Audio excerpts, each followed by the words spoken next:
to our Nash County Commissioners meeting for September the 5th.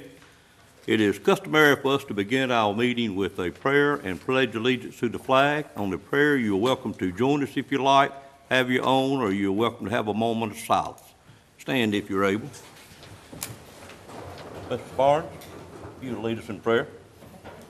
Heavenly Father, we just welcome you here today. Lord, we praise you for another beautiful day that you've given us, God. And I lift up the people that are in Texas that have been impacted by this storm, Lord, and I just pray for your healing and restoration there.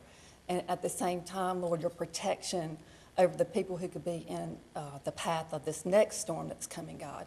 And Lord, we just ask for your divine wisdom and grace here today as we make decisions that will impact our county, Lord, and we just ask for your will to be done in everything that is accomplished here today. And Lord, that you would be glorified in everything that's done here today. In Jesus' name I pray. Amen. Amen. Would you join me in the pledge? I pledge allegiance to the flag of the United States of America and to the republic for which it stands, one nation, under God, indivisible, with liberty and justice for all.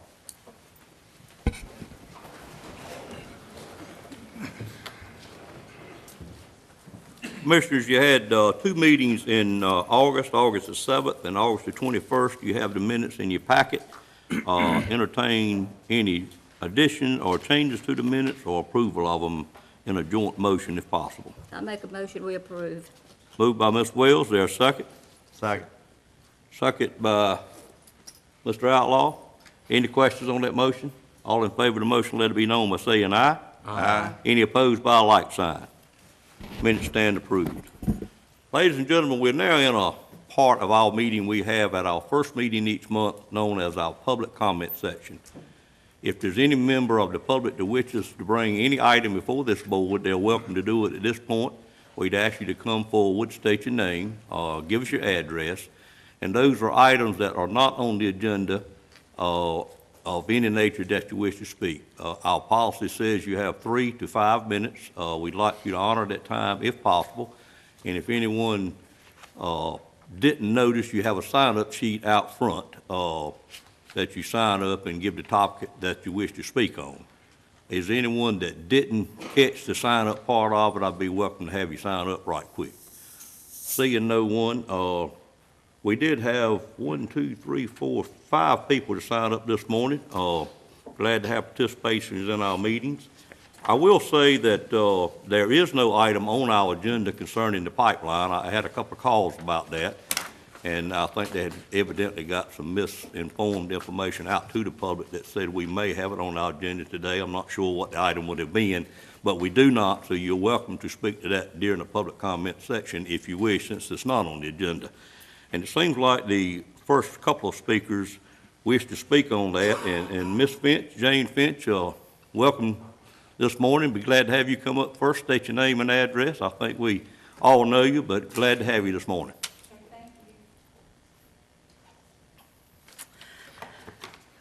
Good morning, Commissioners. Good morning. And Mr. Durham, Mr. Lamb. I'm Jane Flowers Finch. I grew up in Bailey, graduated from Southern Nash Senior High School in 1971, and have practiced law in Raleigh for 39 years. I wanted to speak to you about the pipeline. There are a lot of rumors out there that y'all would be potentially trying to endorse the pipeline, and I'm here to encourage you please not to do that. I would like for you to come out against the pipeline, but even if you choose not to do that, I ask you not to endorse the pipeline.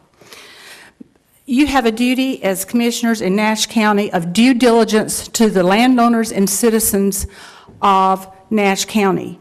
Due diligence requires to look, this is a big deal. The pipeline is going to be a $5 to $6 billion deal, and they're taking the property of landowners in Nash County.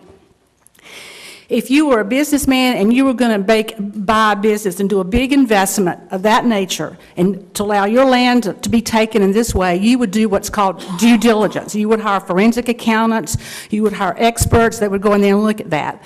The county hasn't done that. I know the county may not have the resources to do that, but they need to look vigorously at these people, the Atlantic Coast Pipeline, Dominion Resources, Duke Energy and the Southern Company, which is the owner of the subsidiary from Georgia that owns an interest in this, which, by the way, I want to let you know that subsidiary specializes in wholesaling of gas.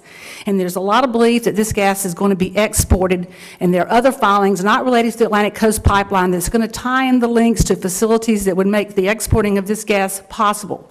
And to allow the citizens' property to be taken for the exporting of gas is not an allowable purpose for eminent domain under the United States Constitution, nor under the North Carolina Constitution.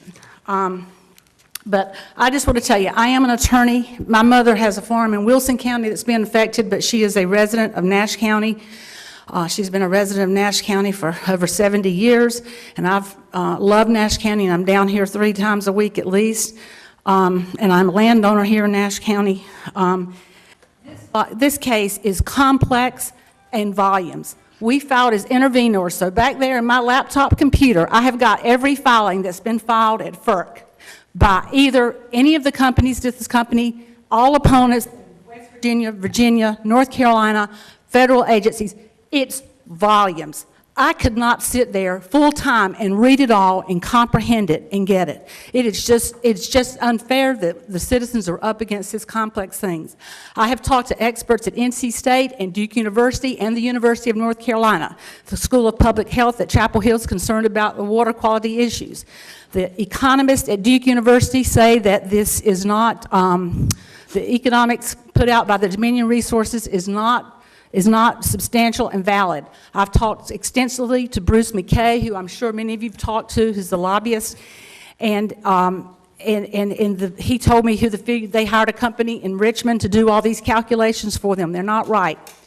I want to tell you that the tax revenues that they're projecting that the county will get are grossly misleading. This is a very important point. Mr. Hester, county manager in Johnston County, stood up at Forest Hill School in Wilson back in 2015 and said that Nash County would get over $1 million in property tax, and he gave all the counties they were going to get. I called him the next day. My husband is a tax attorney, and I asked him, where are they going to get the taxes? And he says, I don't know. And I says, well, what it would be from the county property tax? And my husband said, no, there's no tax on easements, no property tax on easements in North Carolina. I called Mr. Hester. My husband's from Johnston County, and he knew my husband. And I said, where do you get these taxes? And he says, from the county property tax. And I said, according to my husband, there's no property tax on easements in North Carolina. And he got very quiet, and he said, you're right. And I said, well, why did you say that? And he said, I read exactly what the Atlantic Coast Pipeline gave me. And I said, well, where are these taxes coming from? He says, I'll call you back in an hour. He did call me back, and he explained that it's a tax. It's a property tax on the equipment of utilities put on by the state, and then it's apportioned back to the counties. That tax is very significant because if it's a tax on the equipment, it depreciates, and it's not going to be, so the amount that we get the first few years, it's going to drop, drop, drop, drop. So I just would like to caution you on that. I don't know how my time is, but I had a lot I want to say. But I would like the opportunity to talk with each and every one of you, if I could. This is a very serious matter, and it's become, the water quality issue is substantial. Dr. John Huffman in Rocky Mount has done extensive research on the acceptable leakage rate, and he has learned that all pipelines leak. They all leak. Even the ones out here in the neighborhood, there is an acceptable leakage rate. For these large pipelines like the Atlantic Coast Pipeline, which, by the way, is going to be the second or third largest pipeline in the country. In the country. That is a long pipeline. And when an explosion happens, it's a 7 to 12 mile period before that pipeline, if everything is working, everything will shut down. But the slow acceptable leakage rate is a very, very real problem that we will be facing, especially when it goes through every waterway in Nash County that runs east to west. And I would like to caution you that you, as a board, I would ask you not to take official action on any matter in which you may have a potential economic benefit to you or a family member or your business. I serve on have been on the State Ethics Commission and the State Ethics Board for 23 years, and there's been a lot of conduct by elected officials in the matter of this pipeline that's been very concerning. It has been so much so and so much objections in Virginia that a number of state legislators have refused to take any campaign contributions from Dominion Resources, Duke Energy, Atlantic Coast Pipeline or any of the partners.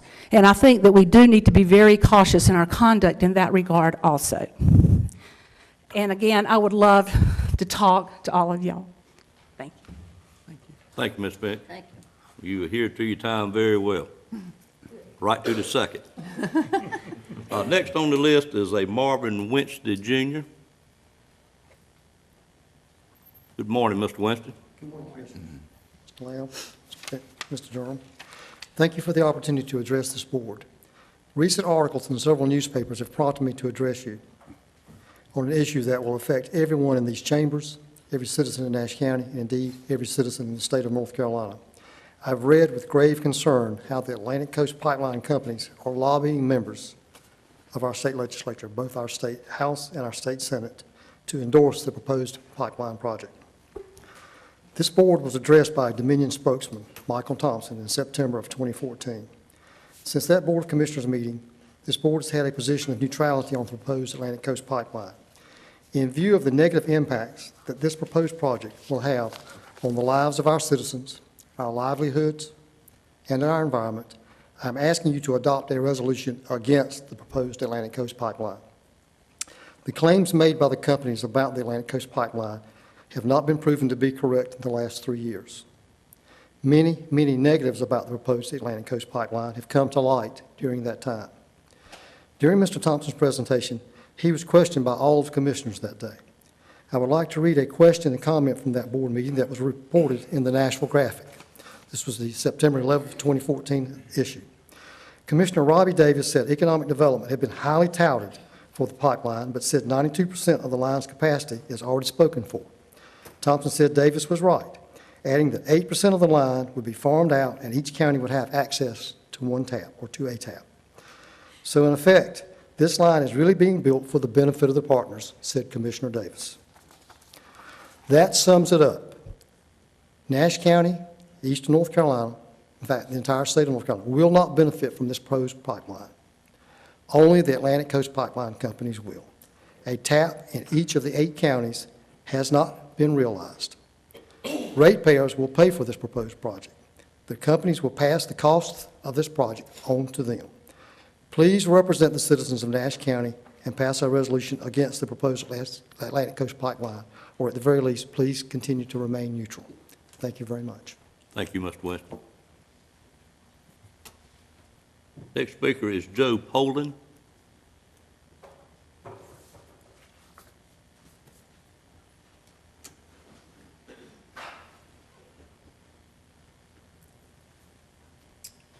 Morning, Mr. Poland.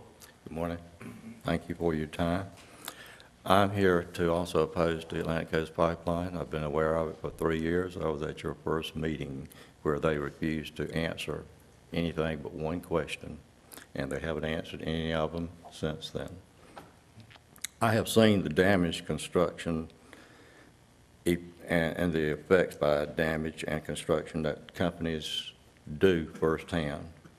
I have seen the hardship that eminent domain can cause people. Pipeline construction is going to be pretty severe. As an example, one thing that you probably haven't heard, the pipeline workers are followed by lots of criminal people. One of the groups of criminal people that follow the pipeline, and this has been shown clearly, are drug dealers, because there's a lot of money involved. So here you have people going out to work 60 hours a week to weld this pipe, and they're in no condition to do so. And there's lots of other things that I could tell you about that, but the crime spikes in an area where pipelines are being built. There are 3 things that concern me. My community out near Taylor's Crossroads is going to be damaged physically, emotionally, and actually. There are at least 6 houses that are put at possible risk. Dominion has even taken pictures of some of these houses because they know they're going to crack the foundation. They asked the owners to take pictures. Once they get their permit, they don't follow necessarily the rules anymore. They go and do as they please. As has been seen in other states with other pipelines. Now is the time to not allow this. Now's the time to stop it before it starts.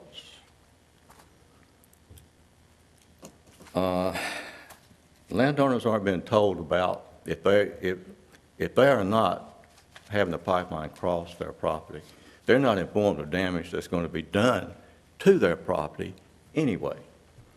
The trenching is going to cause some severe flooding in my area.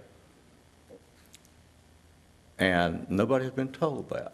They're going to destroy a branch of the Sarponi Creek, the Judah branch, and push all of that wetland onto other people's property, including mine. And then something happened that really incensed me.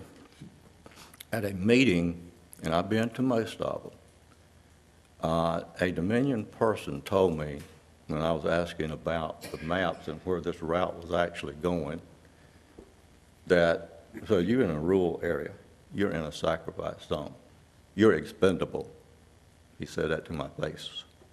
I haven't forgotten that. I won't ever forget that.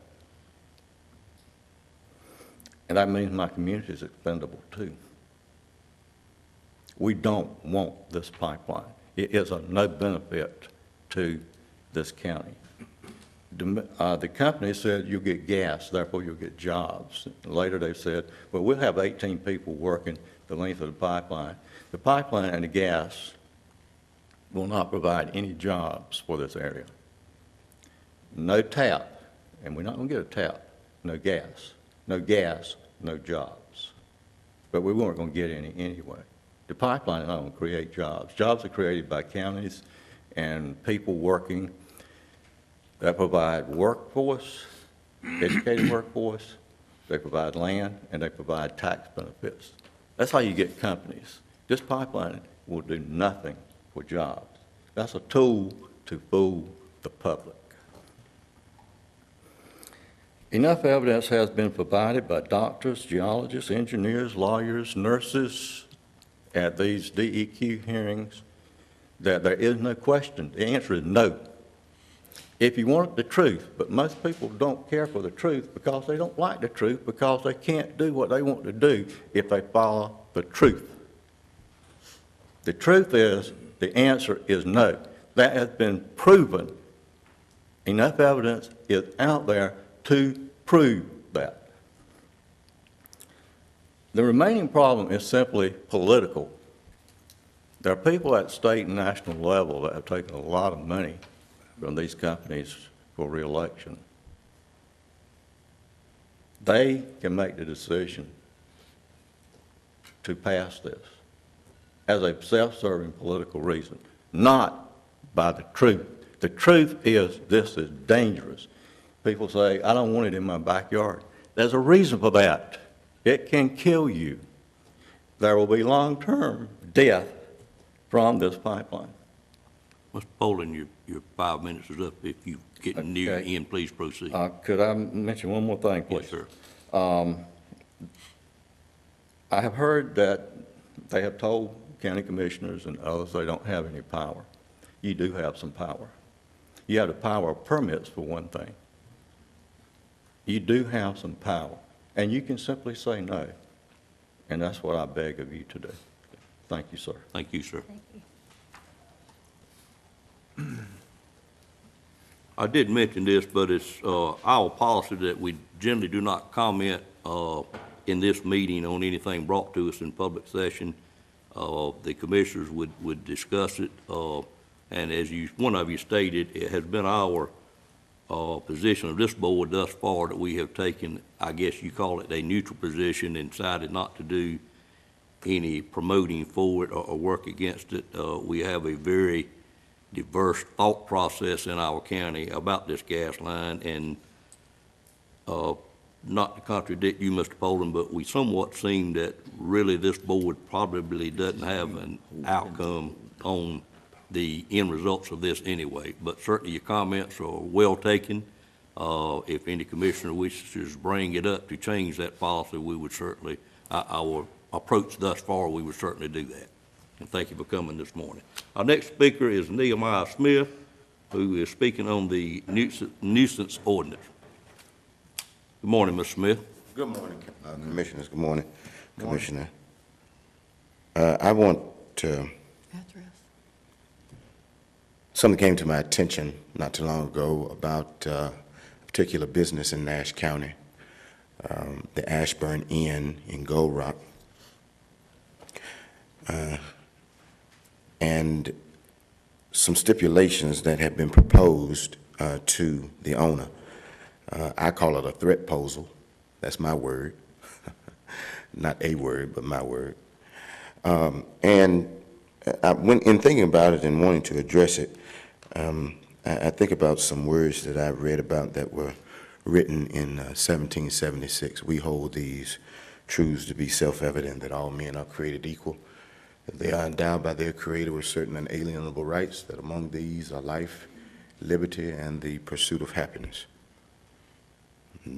Those tenets are at the very foundation of the grand experiment called America.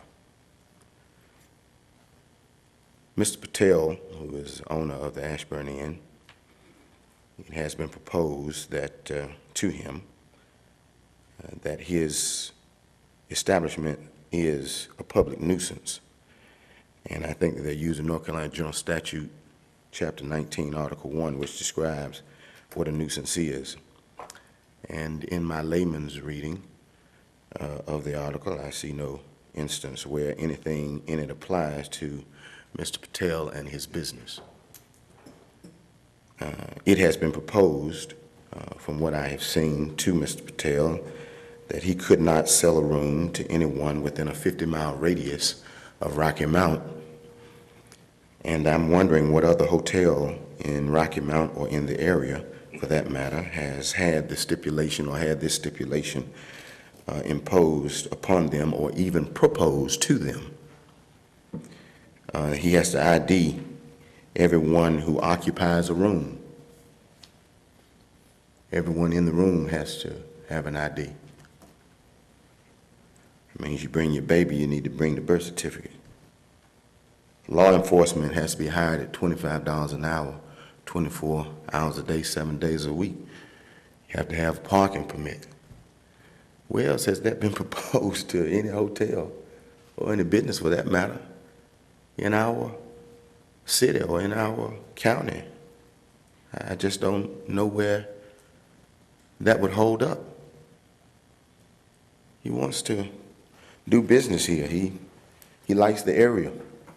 He quit his job in New Jersey so that he could come and defend his mother and the business that their family owns.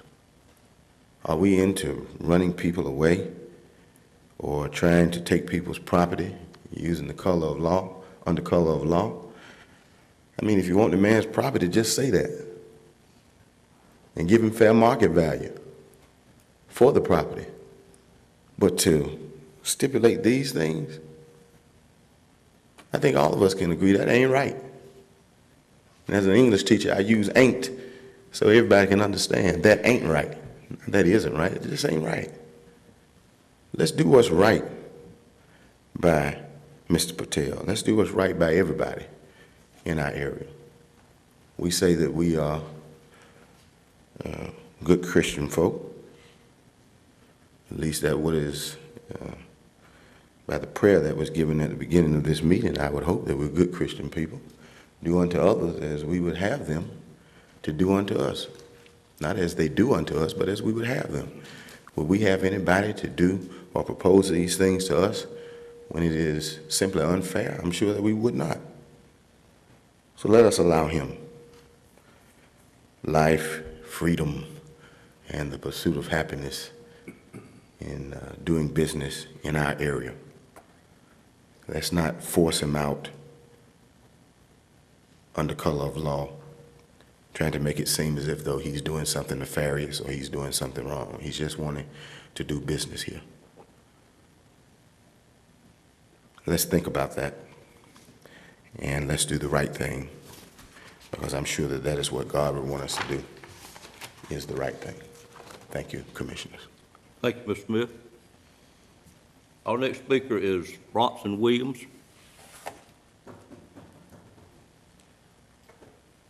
Morning, Mr. Wills.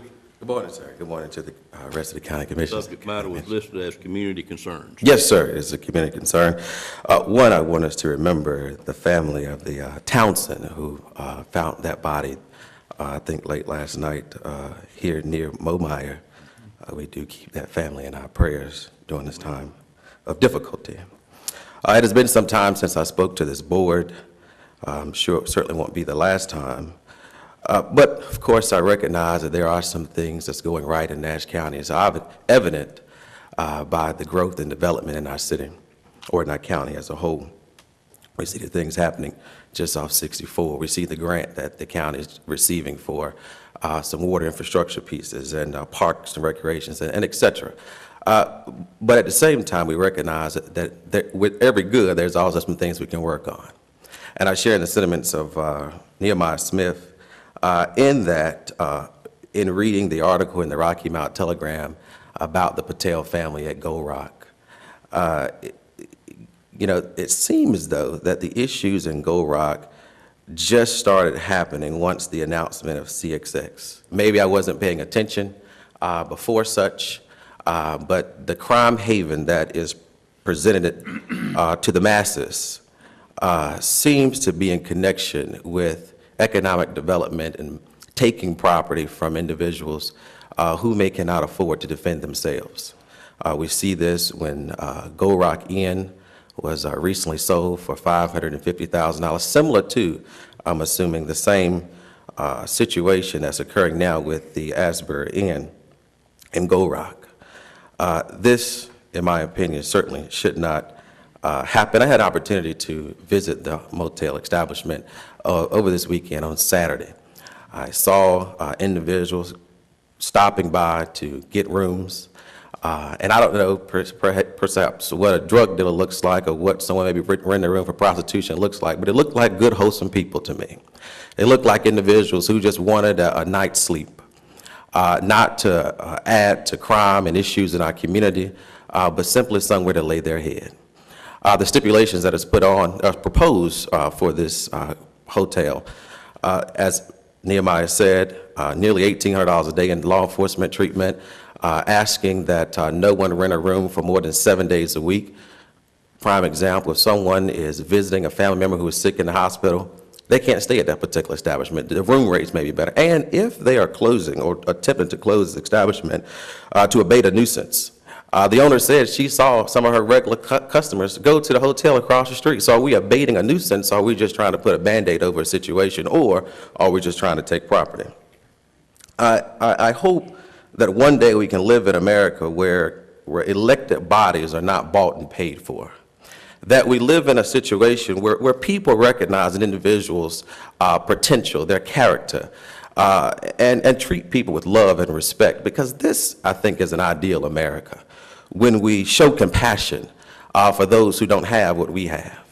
Many of us sitting on various boards, commissions, and businesses, and et cetera, may have the financial ability to evade crime and things. Most of the time, they say the people that are caught committing crimes are those who can least afford to pay for the crime. But as long as you have the means to do it, crime seems to just go away. One thing, I haven't been to the meeting, I guess, since Chairman Davis has took over. I didn't realize that the meeting is now at 9 a.m. in the morning. I would wish that this county commissioner would look at nighttime meetings. I know you have before. I remember having conversations or hearing conversations about that before. But when we want the public to be involved, in fact, I took time off work today to be here. When we want people to really be involved in decision makings, hearing the thoughts of their county commissioners, it seems as though we'll do it on a time when people are not employed, when they're not working. 7 p.m. meetings, as City of Rocky Mount does, as your neighboring county, Edgecombe County has meetings later in the afternoon. This meeting was at 10 last time I came, and so now it's at 9. So it's getting even earlier in the morning. Is that an attempt to keep people away from meetings, to say, well, we have meetings and no one seems to show up? You said we can have them at 6 o'clock, no one's going to show up. But at least make the opportunity available for those who can to come to these particular meetings. And as Nehemiah said, it seems when the plain reading of the law, chapter 19, it doesn't even seem that Chapter 19 is applicable to the situation at hand when you're trying to abate a nuisance, and the stipulation that really is bothersome to me, in the context of abating a nuisance, and you're saying that people within 50 miles of Rocky Mount cannot stay at that establishment. Essentially, you're calling everybody within 50 miles a nuisance. And so this very building here, people that are staying in here who may stay at a hotel before, are they yet nuisances? Should this building then be closed down for abatement? Thank you, sir. I see my time is up. Well, you can finish if you're on a point. We're good, we're good. Okay, thank you, Mr. Williams. That concludes our public comment section. This board greatly appreciates all the comments and encourage our citizens to always participate in our meetings. I'm now on agenda item 6. It is a public hearing to revise the UDA requirement, and Ms. Nixon, I'll call on you to present this to the board. Good morning. Good morning. What we have this morning is a request to revise the UDO requirements for non-conforming Type 1 advertising signs to allow them to be repaired, replaced, relocated, or structurally altered under specific conditions. And the request is, the request is proposed by Randall Pridgeon. This would be, when we get to the public hearing section, because this is a text amendment, it would not be a quasi-judicial item. Nash County UDO defines an advertising sign or a billboard as a sign that directs public attention to a business or a profession, basically is off-site from the premises of the business itself. Advertising, a Type 1 advertising sign or billboard is classified as one of those types of billboards or signs that is located on located to be visible from a federal aid primary highway or primary road, which in Nash County is I-95, US 64, or I-87, I think it will be. There's 264 and 301. These signs or billboards are permitted land uses by right in commercial and industrial zones. And of course, signs that existed or were present prior to these regulations or that don't conform to the current regulations are considered non-conforming. So currently, those non-conforming signs can stay in place as long as they're not relocated, replaced, altered, or structurally altered, abandoned or destroyed or damaged beyond 50% of their value, and otherwise all portions, all remains of the sign have to be removed from the site and it cannot be reestablished, okay? Unless it can be brought into compliance with all the recommendations or all the requirements that are currently in effect. What happens with outdoor advertising signs is that typically outdoor advertising companies own the structure itself, and then they change the typeface or the advertisements that are on the structure, and they lease the site from a property owner. If the property owner then wishes to change companies from one provider to another, then the company, and they stop working with the company that owns the sign structure, then in order to change vendors, basically, then the whole sign gets removed and replaced by the new vendor. That may be simplified, but typically that's sort of how it goes. So therefore, owners of non-conforming signs may be constrained from changing their companies because the current regulations prohibit the signs from being replaced once they've been removed. The applicant, Mr. Randall Pridgeon, owns property adjacent to I-95. It's in an A1 agricultural zoning district. Currently includes 3 existing Type 1 spaces, but as I mentioned previously, these Type 1 signs excuse me, are allowed in commercial and industrial districts. The A1, of course, would not allow it. And so those signs that he has are considered non-conforming.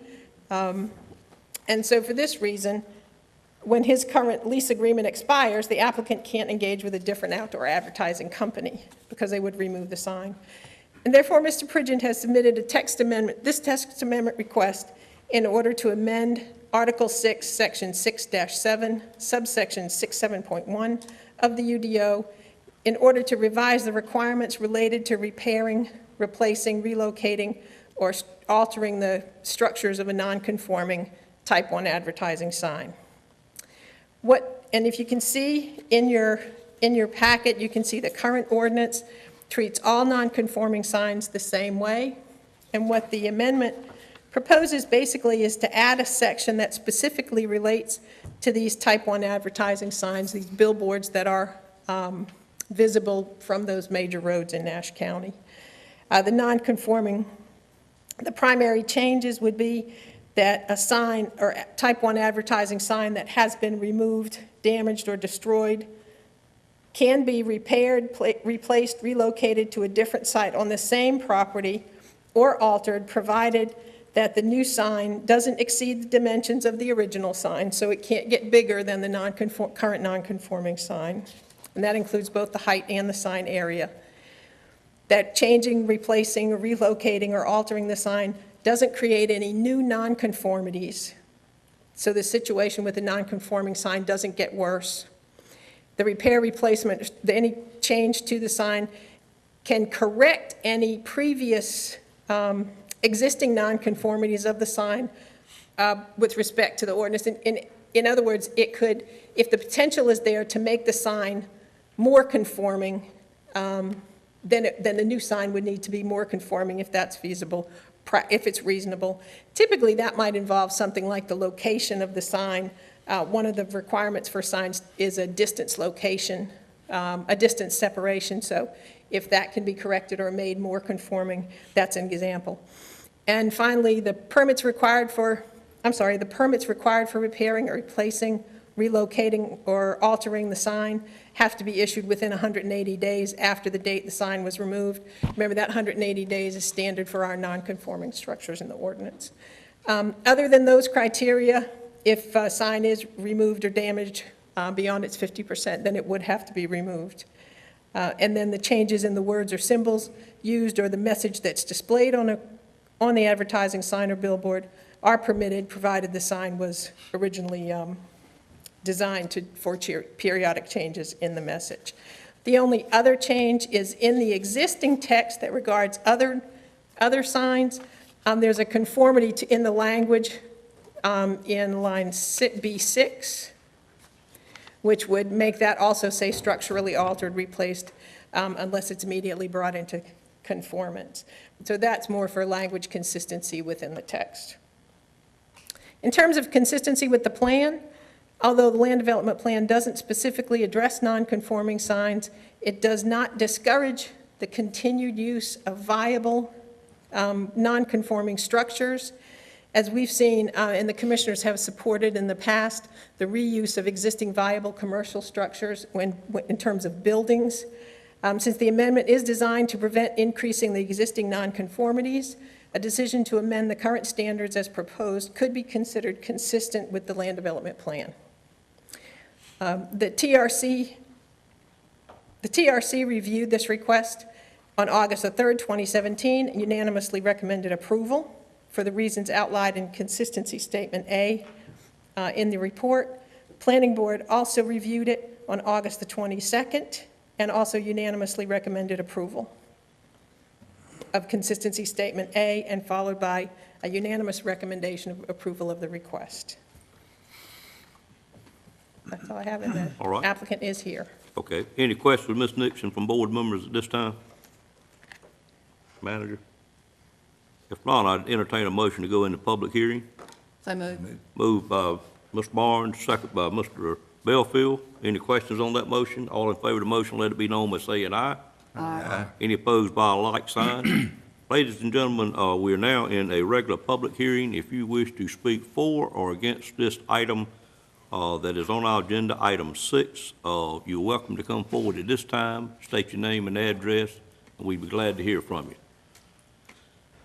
Mr. Pridgeon? As you know, I'm Randall Pridgeon. Yes, sir. I am here in my individual capacity, not in a representative capacity, not representing anybody as a lawyer this morning, so. Understood, sir. Well, This is a particularly timely application, it seems to me. I mean, we have a very serious hurricane that's out in the Caribbean at this time. My signs, or the signs that are located on my farm, as well as signs that are located up and down Interstate 95 or on US 64 or 264, could be destroyed or could be damaged severely as a result of the storm, and the companies will not be able to replace them under our current ordinance. And that's a little bit of an aberration from the normal treatment of non-conforming uses under the Unified Development Ordinance, in which, generally speaking, when we have a non-conforming use, and as I recall from my many, many years on the planning board, there are provisions in the ordinance that permit those structures to be replaced. But that's not true with respect to this particular set of signs, and there's doesn't appear to be anything in the ordinance. And in discussing it with Mr. Tyson and Ms. Nixon, we cannot understand why there's any rationale for that distinction. So it is a little bit of an aberration. So I think it does have an economic impact. These companies, it's not simply to benefit the landowners vis-a-vis the companies, but the companies have contracts as well. They contract with the advertisers. They advertise for the Ashburn Inn and whoever up and down I-95. And if those signs are destroyed, they've got issues with their contract. So that's kind of where we are. Thank you, sir. Any questions, Mr. Bridges, from board members? Appreciate it, Mr. Bridges, and also like to thank you for your long-term service on the planning board. Thank you very much. Anyone else wish to speak for or against this item? Seeing no one, I'd entertain a motion to close the public hearing at this time. I move to close the public hearing. Moved by Mr. Belfield, Second. second by Ms. Barnes. Any questions on that motion? All in favor of the motion, let it be known by saying aye. Aye. Any opposed by a like sign? Any questions or further comment from board members at this time? I'm just, as height has anything to do with whether these signs are damaged during high wind or storms like hurricanes? You mean our taller signs I'm talking about damaged the more height- often? The height of them. I'm not sure, I'm not aware of any discrepancy related to the height and the amount of damage they sustain. Some of the non-conforming signs that we have are older signs, so some of the very taller ones may be newer, and the structural designs may be different and may be designed to withstand that. But I'm not aware of any difference. Any other questions? Pleasure of the board?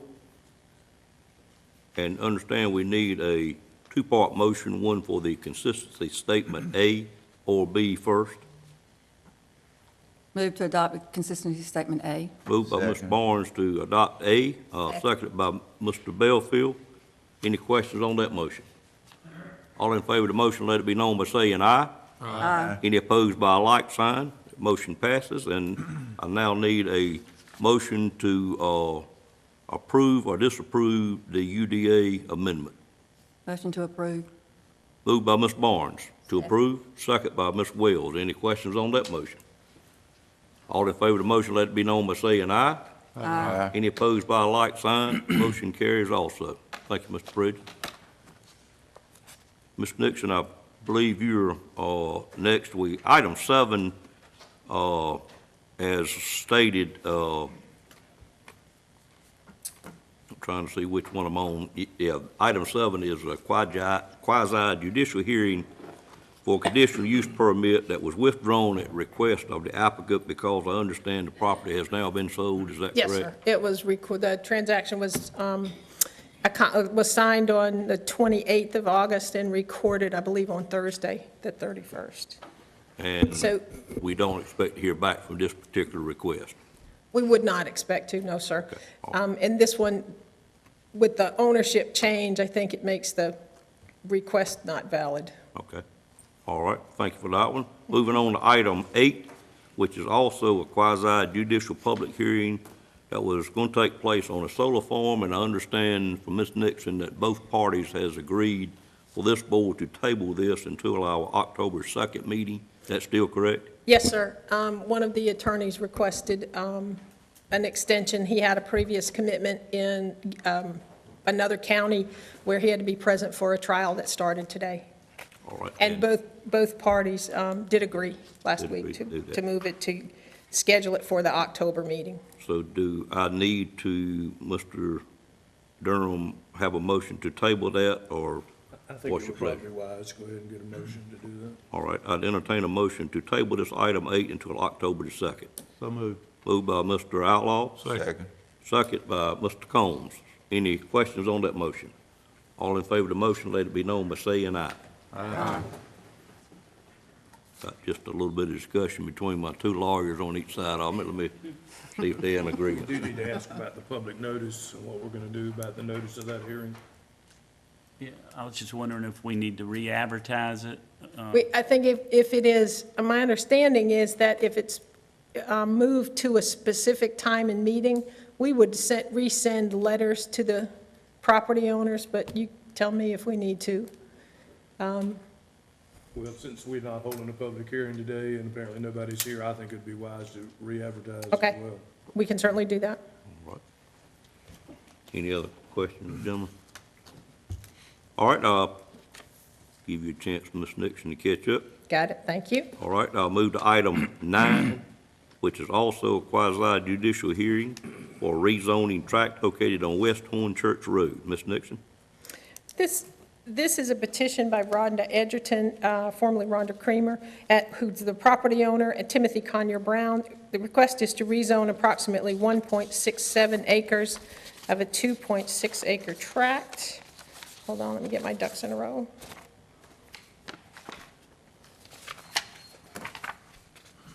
This is the property. It's located at 2450 West Horns Church Road. It's currently R40 single-family residential. The request would be to change it to RC rural commercial conditional use and authorize development of an automobile towing service. The designated rezoning area, as you can see, this is the actual property line. It includes the tract all the way to here. And so it's just a portion of that tract that's being requested for rezoning. The rezoning area does include a 2,400 square foot metal building that has been converted so that it meets the commercial building code. That was done previously. The rezoning also includes an existing separate driveway you can see that goes to that building. Then the residential portion, the residential driveway is further to the west. It also has, here, let me get my,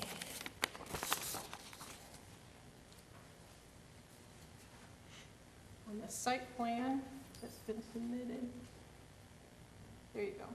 The site plan shows that's the residence that's outside the rezoning area. This is the commercial building proposed to be used for the office area. There are 2 spots listed on the street. Shows 2 parking spots or customer spots here in front of that building, and then the 2 storage spots are actually over in this direction, off a little bit away from the building, kind of in the middle of the yard. The proposed site design doesn't trigger the adjoining incompatible land use screening requirements because the activity area, which is this area in here, is not located within 100 feet of an adjacent residentially used or zoned property. As you know, the rural commercial district, we deal with rural commercial districts a lot, but that is primarily intended to accommodate a limited amount of retail, office, service, and medium-density residential uses. It's typically located at the intersection areas of rural roads, and is intended to provide shopping or service areas in the local region, in the local area. Because of the conditional use nature of this rezoning request, the applicants are restricted to the development limited by that limited number of parking spaces. 2 spaces for customers near the building, and then 2 storage sites on the plan if it's approved. In terms of consistency with the land development plan, this area is designated as suburban growth. There's the zoning map I didn't show before. It is designated as suburban growth, and the LDP recommends locational criteria for putting non-residential uses in the suburban growth area. Those typically include frontage and access to a major highway or secondary road, location at an intersection, major intersection, proximity to similar uses, and spatial separation from non-compatible uses like residential development. This proposed land use could be accommodated. It can be accommodated by private on-site water supply, well and septic system. It is not located at a major intersection. It does have frontage along West Horns Church, which is a secondary road, state maintained. The site's also located in proximity to other non-residential uses. The Bailey Fire Department is actually right here across the street. It's not shown in this photo, but it's actually located right there across the street. And there's also Pearson's Peak Auto Garage is down this way, just past that intersection, at 2141 West Orange Church. There is existing residential development located directly across the road here. And of course, that adjacent piece that's directly on the same property. But while there is that existing residential, the very limited scope of the request ensured that the proposed automobile towing surface would only have a minimal impact on the surrounding properties. The rezoning request would be considered spot zoning. As you can see, there's not any other type of zoning besides that R40 in the immediate area. It does involve only a portion of a single tract owned by a single person, and it's not near any commercially zoned property. North Carolina law, as you know, does permit spot zoning as long as it is considered to be reasonable. And this request could be considered reasonable because it does allow the reuse of an existing viable commercial building. The site is located in proximity to other non-residential uses. And the limited nature of the request as a conditional use because the amount of impact in the area requested through the site plan is very limited, and it's a very small scale. In fact, the total number of vehicles that would be permitted on the site would be similar to what you might find if an additional residence were put on the property, which is limited to about 4 vehicles. The TRC reviewed this request on August the 3rd, recommended approval based on its determination that the request is consistent with the land development plan, and it is well, this says it's not spot zoning, sorry about that, but the spot zoning is reasonable based on the site plan and the restrictions. The planning board the planning board also met on August the 22nd, voted unanimously for consistency statement A, followed by a unanimous vote to recommend approval of the rezoning and a vote to recommend approval of a conditional use permit if the rezoning is approved, subject to the conditions that are listed in motion 2 below. That's a little bit different, the approach in the planning board. We do issue a conditional use permit related to these, and we just separated that vote at the board. All right. Any questions, Ms. Nixon, at this time? One, Mr. Yes. Belfield?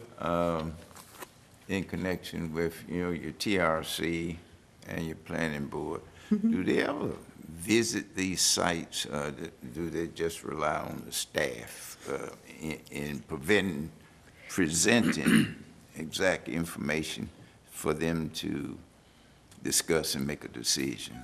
I think the DOT staff typically visits. They're very familiar with those roadways. I know the staff, but I'm wondering about the planning board itself or the TRC.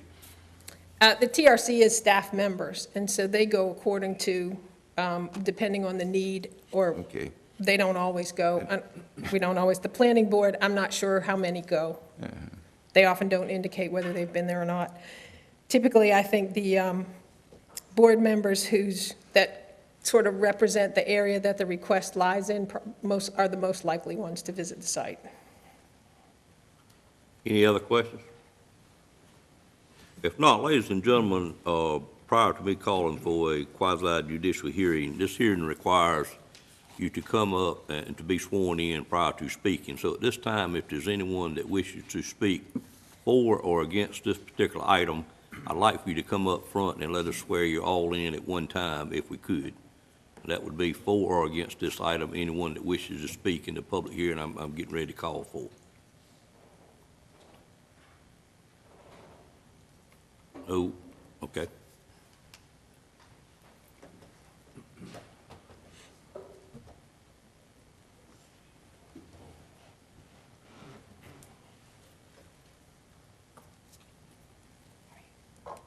If you could place your left hand on the Bible and raise your right hand.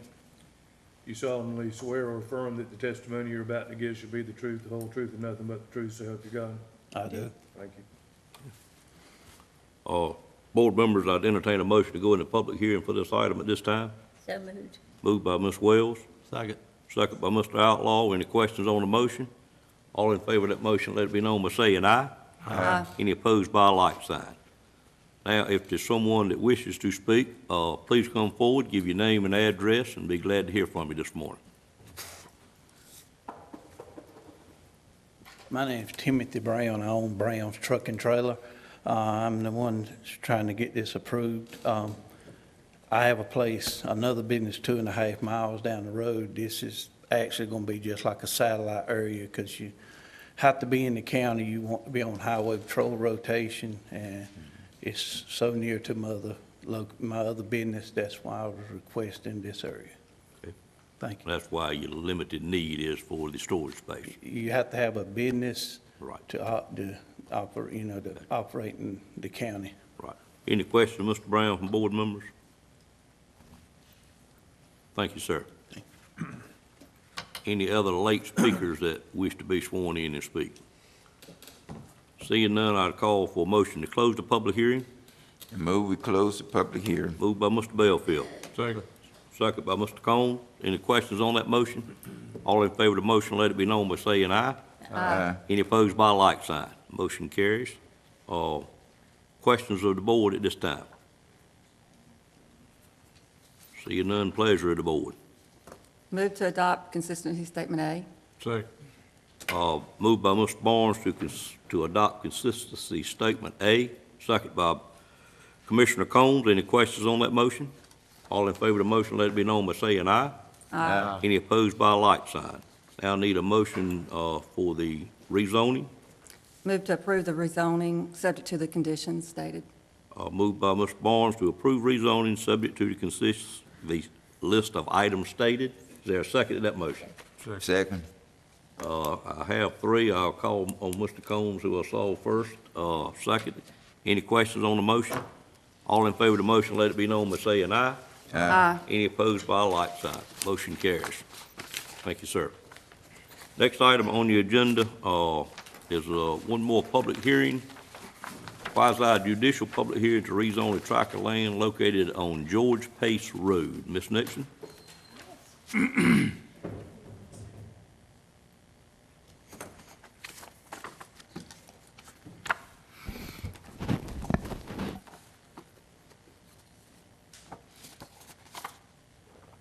Working you hard this morning, aren't you? A little bit, that's okay. I think it's coming off that long weekend a little. This is a petition by Roger DeGraw and Maureen Hegan, the property owners, and Anna Caballero and Jose Caballero to rezone approximately 5.87 acres of a 7.72 acre tract. Again, we've got the entire tract extends to this yellow line here. And this portion in the red is the area that they're requesting rezoning for. This is located on the east side of George Pace Road, and their request is to rezone from A1 agricultural to RCCU commercial, rural commercial conditional use. This would also be a quasi-judicial hearing when it goes into public hearing. This rezoning request is made in order to authorize the development of an auto repair and towing service on this parcel. The front portion of the tract, this might be easier. The front portion of the tract actually goes up to George Pace Road, which is a little bit further west than what we're showing here. This is the Franklin County line. The property line obviously goes up to the roadway. The front portion of the tract is within Franklin County and is therefore not subject to our rezoning rules. The property appears to be currently wooded and contains no existing structures. The site plan shows a proposed, orient it the same way. There we go. Let's see, it's come out a little bit. The site plan shows access here. This is George Pace Road here at the front. Structure here with a gravel area, a gravel storage area, some parking spaces here, and a drive coming in. And this is an overhead power easement and some overhead power lines there. The proposed site design does not trigger the adjoining incompatible land use screening requirements because the designated activity area, again, which is this portion, is not located within 100 feet of an adjacent residentially used or zoned property. Site is located in the Neuse River Basin, is not located within a regulated floodplain or watershed overlay district. There is an existing stream channel that comes in, you can see it shown here, that is subject to a riparian buffer up until that point. You can see that it's the activity area or the proposed developed area is outside of that stream buffer. And that has been checked by determination issued by the Water Resources Division of the Department of Environmental Quality. Let's see. Obviously, since the buffered portion of the stream enters here, any waters that continue along this way would have to also, where that water comes in and what drains into that buffered area also needs to be of concern during the development and while it's in operation. One thing that's notable in this request is that the design of the proposed automobile repair shop cannot include floor drains for the vehicle service bays unless an industrial process wastewater permit or system has been approved and issued by the Nash County Health Department and the on-site water protection services of environmental health. And I mentioned that restriction specifically because it did come up in the TRC, and it is a crucial part of the development. The applicants don't intend for the vehicle service bays to have those floor drains. They use an alternate method for cleaning up with a dry absorbent. The rural commercial zoning district is primarily intended to accommodate, as we mentioned previously, a limited number of retail, office, service, and non-residential uses, typically located in the intersection of rural roads intended to provide moderate intensity shopping and services. Because of the nature of this request, the applicants would be restricted to developing the property to just the area that's specified in the site plan and for those purposes. Again, as we talked about previously, there are some development standards for automobile repair services, and those would include that they are required, they are available in the RC commercial zoning district, and so this would be, if the rezoning is approved, then this would be obviously changed to RCCU to make that consistent. The maximum outdoor built-upon area, outdoor storage areas can only be, and other built-upon areas cannot exceed 24% of the total lot, and this is well within that. No outdoor disassembly or salvaging shall be permitted. The applicants have stated they do not intend to engage in any outdoor disassembly or salvaging. They're just fixing vehicles on the site. And the outdoor storage area must be screened with a 6-foot-high opaque fence, in addition to any landscaping or screening that's required. And the applicants will install a 6-foot-high opaque fence around the gravel storage area, which is here. And then on this side, the building itself would screen that activity. And then all unpaved storage areas shall be maintained in a manner so as to limit dust from leaving the storage area. The applicants do intend to maintain the gravel outdoor vehicle storage area in a manner that would minimize related dust. In terms of consistency with the land development plan, the LDP recommends those locational criteria for the establishment of these non-residential commercial land uses. And again, as we mentioned last time, those are primarily frontage and access to a major state highway or a secondary road, location at a major intersection, proximity to similar uses, and spatial separation from non-compatible uses like existing residential development. Here's a copy of the zoning map. This is a little bit different from what we typically see. On the Nash County side, it's all agricultural and there's very little of anything else. On the Franklin County side, there is both highway business and some heavy industrial immediately adjacent to the site. So while it's not located at a major intersection, it does have frontage along this direct access to George Pace Road. It's also located in proximity to other similarly non-residential uses. This is the Foy Mart and A and B trailer manufacturing operations are just across the street in this area. And the subject site does have significant spatial separation from the surrounding existing residences. Remember that the developed area would be here, and the residential, as you can see, is a little sporadic in that area. Let's see. In terms of spot zoning, the request would not be considered spot zoning because the subject site is located directly across George Pace Road from those properties in Franklin County that are listed as commercial and industrial. Even though if you just looked at the Nash County side, it would look like it should be spot zoning. When you look at what's actually in the field just across the road, then that would make it less of a spot zoning concern. So is it spot zoning or not? I think it's not spot zoning because it's adjacent, even though those uses are in a different county. I'm just looking at the text here. It says it would be considered spot zoning. And unless I'm looking at the wrong one. I think you might be one up, I mean- Mr. Outlaw. Maybe I'm one up. Right, Maybe. yeah. You're on 73. Yeah, this one would not be considered spot zoning. Let me see if I've got it incorrect on the, It's right. You're correct. okay. Excuse me. This, the TRC looked at this request on both June 29th and August 3rd. The Technical Review Committee considered, considered the request on both of those days. There was a gap in the middle. The applicant was working on some additional information. They recommended approval based on the determination that the request is consistent with the land development plan and is not spot zoning. And then the planning board looked at it on August the 22nd, voted unanimously for consistency statement A, followed by a unanimous vote to recommend approval of the rezoning request, subject to the conditions listed below. And I can read those for you if you'd like.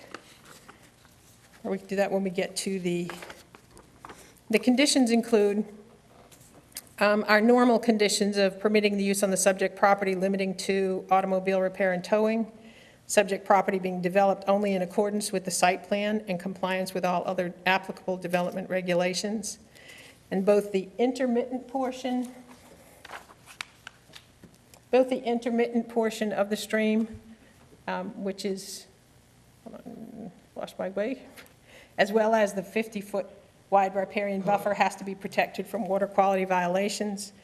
The design of the repair shop cannot include those floor drains we mentioned earlier.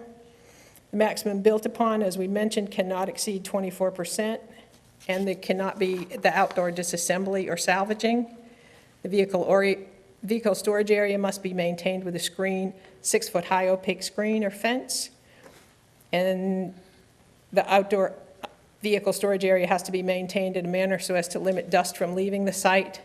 And then the site shall be approved, subject to the approval and issuance of the following additional permits and documents as applicable: erosion sedimentation control, driveway permits, zoning, wastewater and well permits, building and trade permits.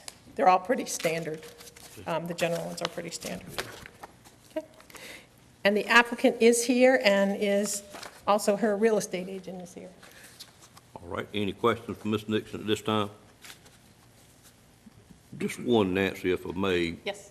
Looking at the tract, been a little over 7 acres, and we're rezoning just under 6. Any real reason for doing that, which seems to make it somewhat difficult for your bookkeeping moving forward? Well, we'll have a meets and bounds description based on this, and so that would make it easier. Mm-hmm. And I think the extent of the rezoning does two things. It reserves a piece on the end for a future residence. If they wanted to put a residence at this unzoned area, they would be in a residential zone, Mm-hmm. or in a zone that allows that residence, and also to be sure that they stayed well within that impervious area requirement. Okay, all right. Do you ever see a case where we're leaving little parcels like this to avoid a screening process, or that hadn't come up in the past? Which Not typically. I don't think that's the case here because of the number of trees that's present. Yeah, not typically. Usually, we move, you may move the buildings around within the site to do that. You move that activity area maybe away from the border to avoid that. But I've not seen a zoning boundary Okay. exercised for that. Okay. Ladies and gentlemen, at this time, this is also a quasi judicial hearing, and if there's anyone that wishes during the public hearing to speak for or against this particular item, we'd like for you to come forward at this time and be sworn in by our attorney. That's either for or against this item.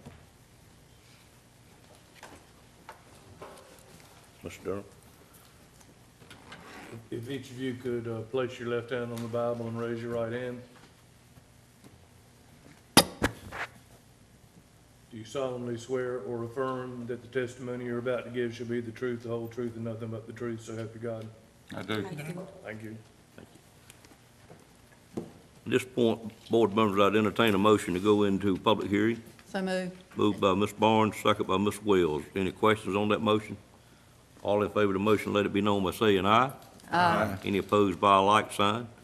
Ladies and gentlemen, we're now in public hearing. Anyone that wishes to speak on this item, please come forward, either for or against. State your name and address, and we'd be tickled to hear from you. Good morning, sir. Mr. Chairman, members of the commission, staff, my name's Chuck Corbett. I've been with Parish Realty for nearly 30 years now.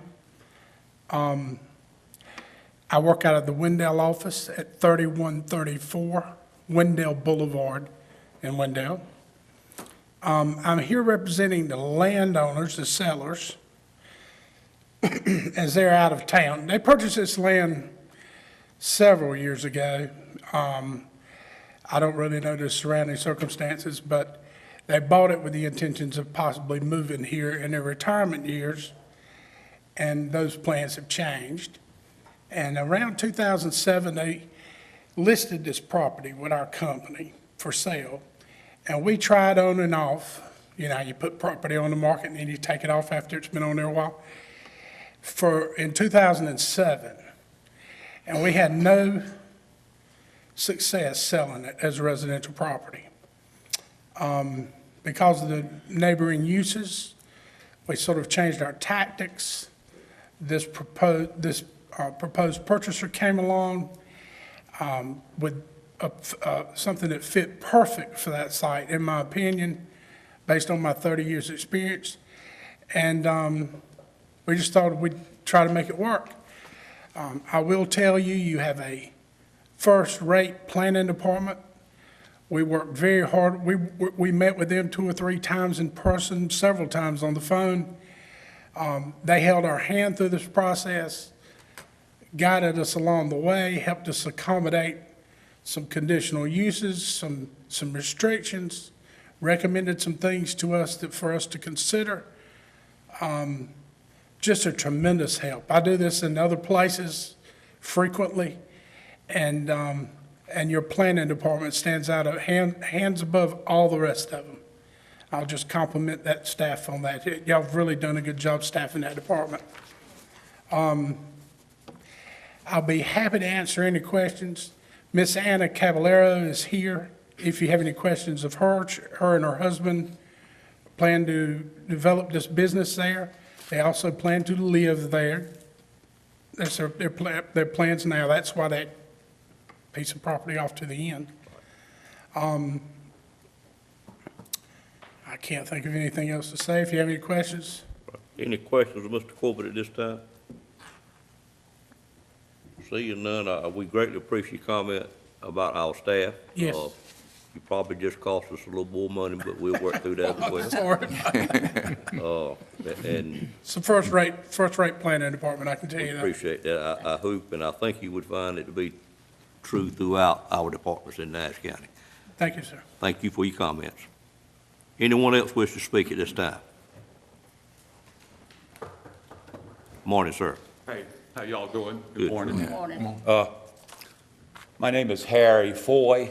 I reside at 1329 Tant Road, Spring Hope, but I'm actually in Franklin County, though, for the record.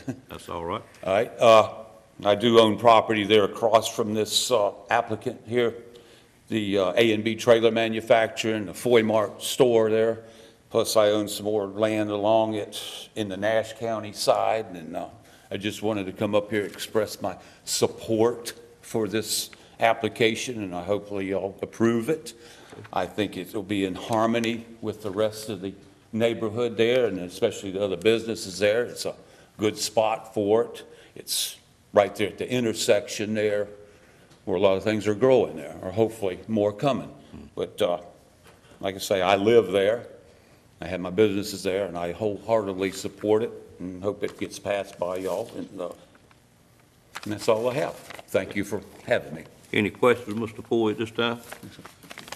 Pleased to meet you. Bought numerous trailers from you over the years, and glad to see where they come from. Y'all have a good day. Thank you, sir. Anyone else wish to speak at this time? Seeing none, I'd entertain a motion to close the public hearing. Moved by Mr. Barnes, second by Mr. Outlaw. Any questions on that motion? All in favor of the motion, let it be known by saying aye. Aye. Any opposed by a like sign. Comments from the board, questions? Seeing none, we have a two-part process again. I'd entertain a motion for approval of the consistency statement A or B at this time. So moved. A or B? A. Okay. Consistency statement A, I'm sorry. Okay, I got a motion to approve consistency statement A, second by Mr. Bellfield. Any questions on that motion? All in favor of the motion, let it be known by saying aye. Aye. Any opposed by a like sign? Motion carries. Now we'd entertain a motion to approve the rezoning subject to the items listed by the planning staff. So moved. Moved by Mr. Combs, there a second? Second. Second by Mr. Bellfield. Any questions on that motion? All in favor of the motion, let it be known by saying aye. Aye. Any opposed by a like sign? Motion carries. Thank you, Ms. Nixon.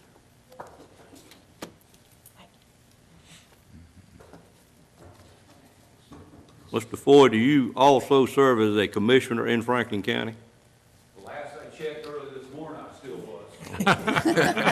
Thank you, sir. My manager just pointed that out. We appreciate, Good, I'll find out at tonight's meeting. I understand. That's where we always sit, sir.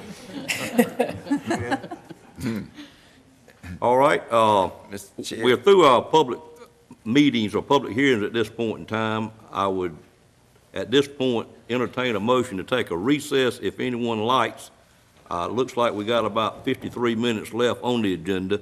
If anyone wishes to, or we can plow on if you like. Anyone wish to take a break at this time? Mr. Belfield, did you have a question, sir? I didn't. Oh, I would just, and not a question, I was just gonna have a comment. I've been, all these years, the TRC committee, I thought it was a committee other than the staff. No, that is the And staff. then I learned today, Yeah, and that's why I asked the question. I learned today, so you learned something all along. yep. I Yeah, that's the learned technical today review it's committee. actually the staff. When Right. it was, It is, but it includes some outside staff as well, like the DOT that you mentioned. Some well, outside agencies. that's what I thought. It was an outside group, and Well, partially it is. so I did learn something in rezoning today. All right, we'll take a 5-minute recess. Bill, Phil, can you and Mr. Outlaw share an iPad? I understand yours went down on you down there? Yeah, she has it. Okay. We can. Can y'all share that? Absolutely. So we go ahead. Is that okay, Madam Clerk? Yes, sir. Okay. You want me to wait for you? Oh, y'all quick anyway. I got in on that fine last night. All right, we're now on agenda item number 11, hazardous mitigation non-disaster grant program. Ms. Nixon, you're gonna work a little bit more, ma'am. Phase 2, no. As you may recall, Nash County submitted an application earlier this spring for hazard mitigation under the disaster funding round related to Hurricane Matthew. That request included elevation and buyout properties, and also stream gauges and a series of generators for Nash County shelters, and also for some municipalities, specifically for Sharpsburg, Spring Hope, and Bailey. To date, the Department of Public Safety has only reported out what they call the Tier 1, which is the buyout and the elevation program projects. And so that's the only thing we have results on so far. And you may recall, we have three buyout projects in Nash County that are going forward. What they call the Tier 2 results are the ones that include things like the generators and stream gauges and some infrastructure improvements and also hazard mitigation planning. And so those have the results of those haven't been reported out yet, so we don't know if we're going to get any of the generators or the stream gauges that we requested in the earlier application. I say all that to sort of introduce the fact that they have now announced what is called a non-disaster related funding cycle for hazard mitigation grants. And they are, and those letters of interest are due on September the 14th. And so in talking with our consultant for hazard mitigation, our state liaison, she has recommended, when we asked if it was okay, if it was reasonable for us to resubmit the stream gauges and the generators for Nash County shelters in this grant while we wait to hear if the other grant got approved or not, or whether that request will move forward. And so she said that was certainly reasonable. So what we would do in this case, we are submitting or asking y'all to consider to authorize us to send in the letter of interest for Nash County's generators and stream gauges. We would not include the generator requests for the 3 municipalities. And the reason is because this non-mitigation round of funding has a 25% match. What happens with hazard mitigation funding is that in the disaster funding rounds, it's also 75% federal and 25% other funding, but in a disaster-related funding round, the state generally picks up that 25%, so there's no cost to the county. In the non-disaster rounds, the state does not pick up any of the match, so the match is on the county. Since that would involve commitments for those funds from those municipalities, what I did was when we heard about this funding round, we sent that information out to those municipalities so they could make a decision about whether or not they wanted to submit separately for the generators and things in case it doesn't get funded. We are hoping that those funding announcements will come before the 14th, so we'll know. But I would ask the board to authorize us submitting these generators and stream gauges for the Nash County properties and Nash County locations if we don't get funded in that round or if we don't hear from them. We're currently estimating those, and this is based on the information that we had from the earlier letter of intent back in the spring, and it's about $92,647 is our estimate, so the 25% match on that would be $23,162. Any questions of Ms. Nixon from board members? I'd ask for a little bit of leeway on that amount because we're still working with them on the final amounts on that. Mr. Manager, question? No. All right, entertain a motion to authorization to submit these letters of interest. So moved. Second. Moved by Ms. Wells, Second. second by Mr. Outlaw. Any questions on that motion? Seeing none, all in favor, say aye. Aye. Any opposed by a like sign? Motion carries, ma'am. Thank you. Moving on to item 12 is a resolution, good stuff, proclaiming Nash County's Arboretum. Say it for me, someone, that's a word I have trouble with, day on September the 23rd. I call on Miss Sandy Hall to help me pronounce that word. Arboretum. Arboretum, thank you, ma'am. That's all right. I'm Good fast. morning. I'd like to veer off before we go into that, just to introduce, if I may, a new staff member Glad to. that is joining us for the first time today. So Miss Kelsey Litton-Wallner will stand. She is our new livestock agent. that will serve Edgecombe and Nash County. She is a shared position. Her base is in Edgecombe, but she's here with us today. Ms. Kelsey comes to us from Warren County, where she served as the Agriculture Extension Agent since 2014, as well as field crops. She's a graduate of NC State University with a bachelor degree in animal science and was previously a manager training program for 2 years with Smithfield Premium Genetics. So we are very thrilled to have Ms. Kelsey. So, thank you. Thank you. Welcome to Nash County. All right, so to move forward with our resolution proclaiming Nash County Arboretum Day on September 23rd, I'd like to take a moment real quick to recognize the Master Gardeners that are here with us today. We have Miss Sue Moore, Nelson White, and Joey Byrne that are here. They are fine examples of the Master Gardener program.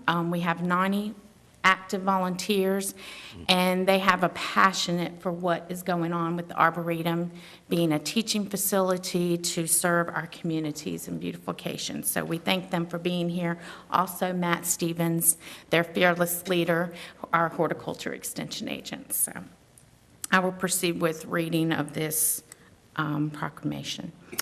Whereas Nash County is home for a multi-million-dollar green industry, which includes horticulturists, landscapers, arborists, wholesale retail nurseries, and whereas Nash County citizens purchase, plant, care for, and appreciate many types of ornamental plants which improve their home and business landscapes, and whereas the North Carolina Cooperative Extension provides training and volunteer service opportunities for Master Gardener volunteers, resulting in the formation of the Nash County Master Gardener Association.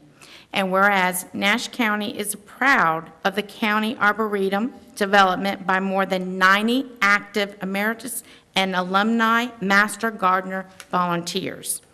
Whereas since 2001, Nash Master Gardener volunteers have raised and invested more than $160,000 of private funds in planting, and improving 12 gardens of the Nash County Arboretum.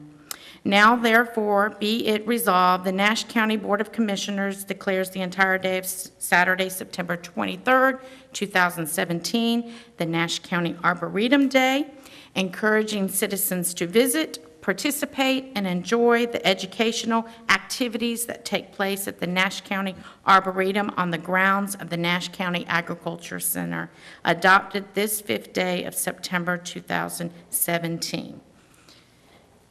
Mr. Matt Stevens has a actual flyer of the day he'd like to present to y'all and recognizing that day.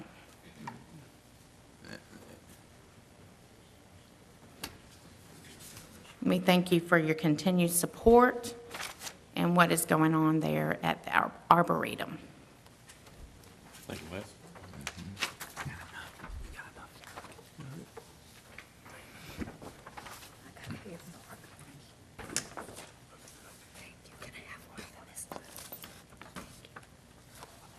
Looks like you got a full day planned. We do. We hope you'll join us. We'll sure try to do that. Thank you. Any questions from board members at this time? Comments? Well, Mr. Belfield, I know you got a comment, sir. it's a wonderful program. Certainly everybody ought to go by the Ag Center. I think about when I was working, we attempted to start it. It never really got off the ground to be a real first-class arboretum. And because we had some staff members didn't really believe in it at that time, how things change. And it's great. My wife went through that program because she's so busy now that she doesn't have quite the time to do that actual volunteer to keep herself active. But she said one of these days I'm gonna get back into it because I love it. And those that have participated in it, they really, when they get into it, they really love it. And I know she liked the opportunity when she would do volunteer time, go down to the office, so when calls come in asking questions about different plants and flowers, that she could help them, and she really enjoyed it. And not only her, there were others that I observed too that love to do that. And it's a great program, and Nash County is a growing county, and the demand is going to be greater in the future, especially when it comes to landscaping and having beautiful flowers and plants around the home. And it's good to have people out there in the community that can help each other, especially when new people move in. So it's a great program. Thank you for those words. Any other comments? If not, It's a great program, and it's enhanced by the folks that volunteer their time and energy, not only to do the work, but to raise a lot of money to go into the program. So we appreciate what you do for the Arboretum and for Nash County very much. And if you've been to the farmer's market, they're there every weekend handing out information and telling people about it. And I think that's a wonderful idea that they're giving their time on Saturday. Thank you. And one final comment, if you go to NC State University and Duke University and look at the Arboretum up there, and then come back and compare Nash County with it, you'll be proud of what's going on here in Nash County. wonderful. I hear about it quite frequently at the table. I sit at our Monday Rotary meetings when I'm able to go. Got one person sits there that's very high on it as well. This time I'd entertain a motion to approve the proclamation. I move that we approve the proclamation. Moved by Mr. Belfield. Second. Second by Ms. Barnes. Any questions on that motion? All in favor of the motion, let it be known by saying aye. Aye. Any opposed by a like sign? We're proud to approve that motion. Thank you. Thank you. Thank you all for being here today. Next item is number 13, is purchase of high-speed ballot counter equipment. John Kearney is to present the request. Good morning, sir. Good morning, Commissioners. How are y'all? Going good. Good. Good to see you. Thank you, sir. Good to see you. The Board of Elections is requesting permission to purchase an ES&S DS850 high-speed ballot tabulation device as described on pages 84 and 85 of your agenda. We have been renting this unit from ES&S over the last year and a half. The unit would be a replacement for our current old high-speed counter that we're constantly having maintenance issues with. The Board of Elections originally planned on purchasing this unit after our initial rental period, but the purchase was postponed in hopes that new vendors would be available within the next couple of years. Right now, there are several vendors, when I say vendors, I'm talking about voting equipment vendors, seeking certification from the state. However, based on the state's history, we are not sure they'll be certified by 2020, if at all. It is expected that our voting equipment will need to be replaced before the 2020 presidential election year. Since the initial rental period ended, I have been negotiating with the vendor to see how we can keep the unit. Initially, they decided we could rent the unit again this year. However, after more conversations, they are now offering us the deal laid out on your agenda in page 85. This is an extremely good deal, as they are giving us credit for all rents paid thus far, discounting the unit over $19,000, allowing $10,000 trade-in on our old broken machine, and financing the purchase price for 5 years, no interest. The Board of Elections has enough money in our current budget to pay the first year's payment. Since we had $8,000 in our current budget to rent, we would only be seeking an increase of $2,000 per year for the next 4 years to purchase the unit. It is possible that in 2 years we could purchase a voting system from another vendor that would make this unit unusable. However, one of our surrounding counties is in the process of paying $85,000 for this same unit used right now. So I'm very confident that we can recoup the purchase price, all of it or most of it. Any questions? Questions of Mr. Kearney from board members at this time? I just think we need to make it as easy as we can, not throw county money away, but we need to make sure that our elections are up to date, that we have all the modern equipment we need, and we really do need it if we have to have a recount. Going back to what initially started us getting the new machine and renting it was back in October, 2 years from this October, we had the Sharpsburg election where we had recounts and challenges. and it was probably only 300 or 400 ballots, which is a very small number of ballots compared to what I'll be dealing with next year. And the old machine was jamming every 25 or 30. It was tearing ballots. It took well over an hour to recount a few hundred ballots, which it should have took 10 minutes. So public perception, even though the results came out right, public perception of the machine stopping and jamming and tearing ballots is not very good. So then we initiated, how can we get the new machine, and what can we do? So that's led us to where we are now. So, Any other questions or comments from board members? Mr. Lamb, you have a comment on this item? Yeah, I've met with Mr. Kearney, and we support his request. All right, I'll call for a motion at this time Motion we approve.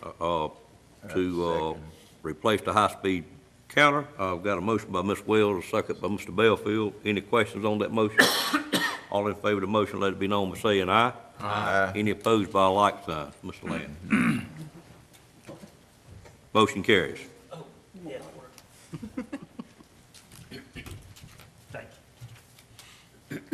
Item 14, renewal of a franchise agreement with North State Medical Transport and Eastern Medical Transport. Mr. Brantley, good morning, sir. Good morning. Good morning. This would just be the second approval of the franchise agreement. Y'all did the initial approval last month, and I informed you I'd be back. Janice should have the documents for you to sign, Mr. Chairman. And so we're recommending the second approval of the franchise agreements. Entertain a motion for approval. So moved. Moved by Mr. Outlaw. Second. Second by Mr. Belfield. Any questions on the motion? All in favor, let it be known by saying aye. Aye. Any opposed by a like sign? Thank you, sir. Mr. Chairman, if Yes, it's sir. all right, I will mention Hurricane Irma. Yes, sir, please. As our staff, I'm going to pull our command staff together today. Fortunately, Brent had a meeting scheduled tomorrow. We've got over 20 agencies coming together tomorrow for a hurricane preparedness meeting that was scheduled. We're hoping and praying that we're not affected by Irma, but we all know it's Category 5, I think, right this morning. And it's showing a lot of different areas that could come into Florida and move north. But just to let this board know and the media and the public, we are doing everything we can to be prepared. We'll keep y'all informed. We look forward to working with the media on all we're doing for this storm as Nash County has been hit, as we all know, numerous times with severe storms. But I did think it worked out well. I think Brent's got over 20 replies from different agencies that will be here tomorrow, so we can go ahead and start preparing. Want to let this board know that. I also wanted to let the public know that you can go on the county website and look at hurricane preparedness tips. We've got that on Nash County's website. Be glad to work with the media in getting something out this week on hurricane preparedness. And again, prepare for the worst and hope for the best is what our philosophy is. And I want to assure you we're doing all we can to be prepared for this storm. Thank you, Mr. Brown. Question. Yes, sir, Mr. Belfield. I was just reading and thinking about the situation down in Houston, Texas, where all hazardous materials and things are all in the water and everything. Is anybody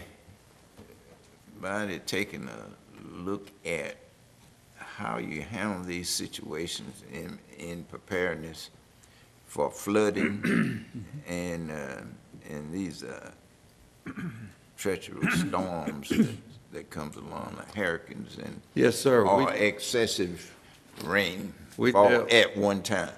We dealt with numerous situations like that during Floyd. We had the North Carolina Regional Hazmat teams here. We had local hazmat teams. We had some of our companies that had their own hazmat teams. I remember we had from one of the businesses here in Nashville, an LP gas tank, I'd say 500-600 gallon tank, just pulled away from the building, and it was floating down the creek right behind the courthouse with the LP gas leaking. So we dealt with that, and I think a lot of our companies learned from Hurricane Floyd. So I fully believe we'll be better prepared for that, even though I don't know that you can be fully prepared when you have a storm like you know, with Floyd, I think we got 15 to 18 inches, and Dennis had dumped about 9 inches on us just a few days before, and so we ended up with 24 inches of rain, so we never prepared for 20, we just couldn't believe it. Just like Houston couldn't believe 40 inches of rain or more. But Mr. Belfield, good question, and I think we are much better prepared after what happened with Floyd with that. Yeah, it's mighty important because drinking water, even groundwater, as well as water that's flowing into our big streams and ocean, it requires, a lot of purification before it's drinkable. Right. It's something that the nation ought to take a look at, and we need to know where hazardous materials are stored and what we can do in case of a storm is coming to prevent it. We've got, the state and the federal government requires all those agencies to report to their local emergency management office, and we've got it for our Rocky Mount Fire Department where the hazardous material storage is and what limits they have there on their premises. And again, I think we're much better prepared for that than we were in 1999. Does that include railroad companies too, you know? Are we getting those tier 2s? Yes, sir. Mm-hmm. Okay. Have we got shelter sites identified, and is that information communicated in advance of an actual possible disaster? Yes, sir. For the public's knowledge? We've got numerous, working with the numerous social services, health department, sheriff, local PDs. Once the storm approaches, we decide which ones that are open. A lot of times it depends on the staffing that we can man these shelters, but we've got numerous throughout the county already identified. We've got the capacity levels. We've got all that. So if a person lived in a particular area and they wanted to know where they should go in the event they needed to be there, is there a number or? We would, yes, sir, we would announce that number to our Emergency Operations Center. Of course, you can always call the Emergency Services Office, 459-9805. Is that something that would go out like on a code red or? Yes, sir, we would send the shelter locations out on code red. We would notify the media, put it on the website. We do all kinds of things to let them know where In those shelters. anticipation, that would be enough in advance for them to Yes, sir. react? Okay. We don't want the public traveling in nighttime with high winds, and we basically suspend emergency services operations with wind gusts over 40 miles per hour because trees come down on fire trucks, patrol cars, ambulances, and we, our fire association and at the time just decided back during actually Fran that 40 mile per hour sustained wind, we stop emergency response. We just can't risk the lives. And we want our people in the shelters and protected long before that wind gets to 40 miles an hour sustained winds. Then you had telecommunications too, because I know my phone rings sometime. You have a message going out. Yes, sir. It's automatic. Right.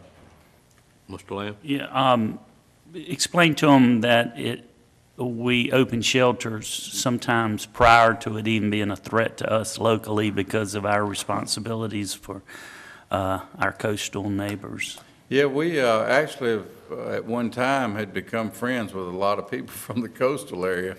The state would ask Nash County, Brent knows all the new terminology. We used to call it host county. We would host the beach counties for their people to get away from the coastal areas, and they would come to Nash County to be safe.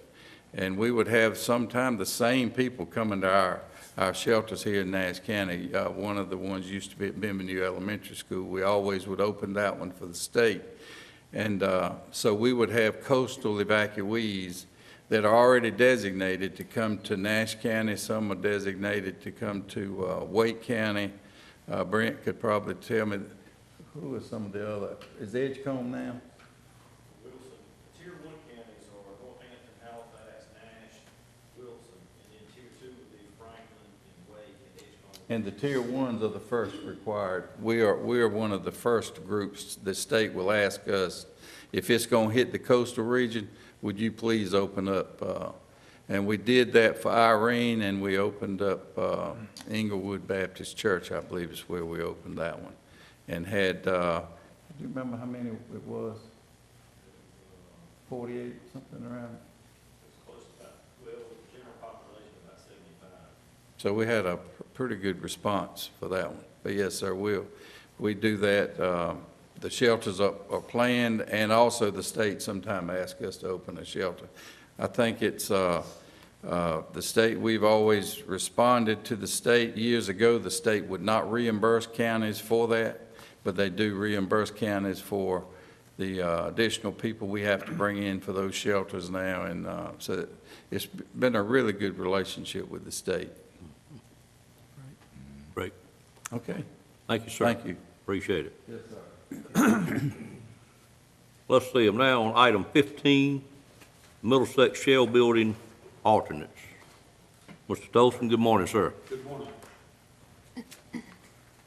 One of the last meetings we were at, we awarded the contract for the Middlesex Shell Building because the bids came in so under what we were expecting. We were very pleased with the results.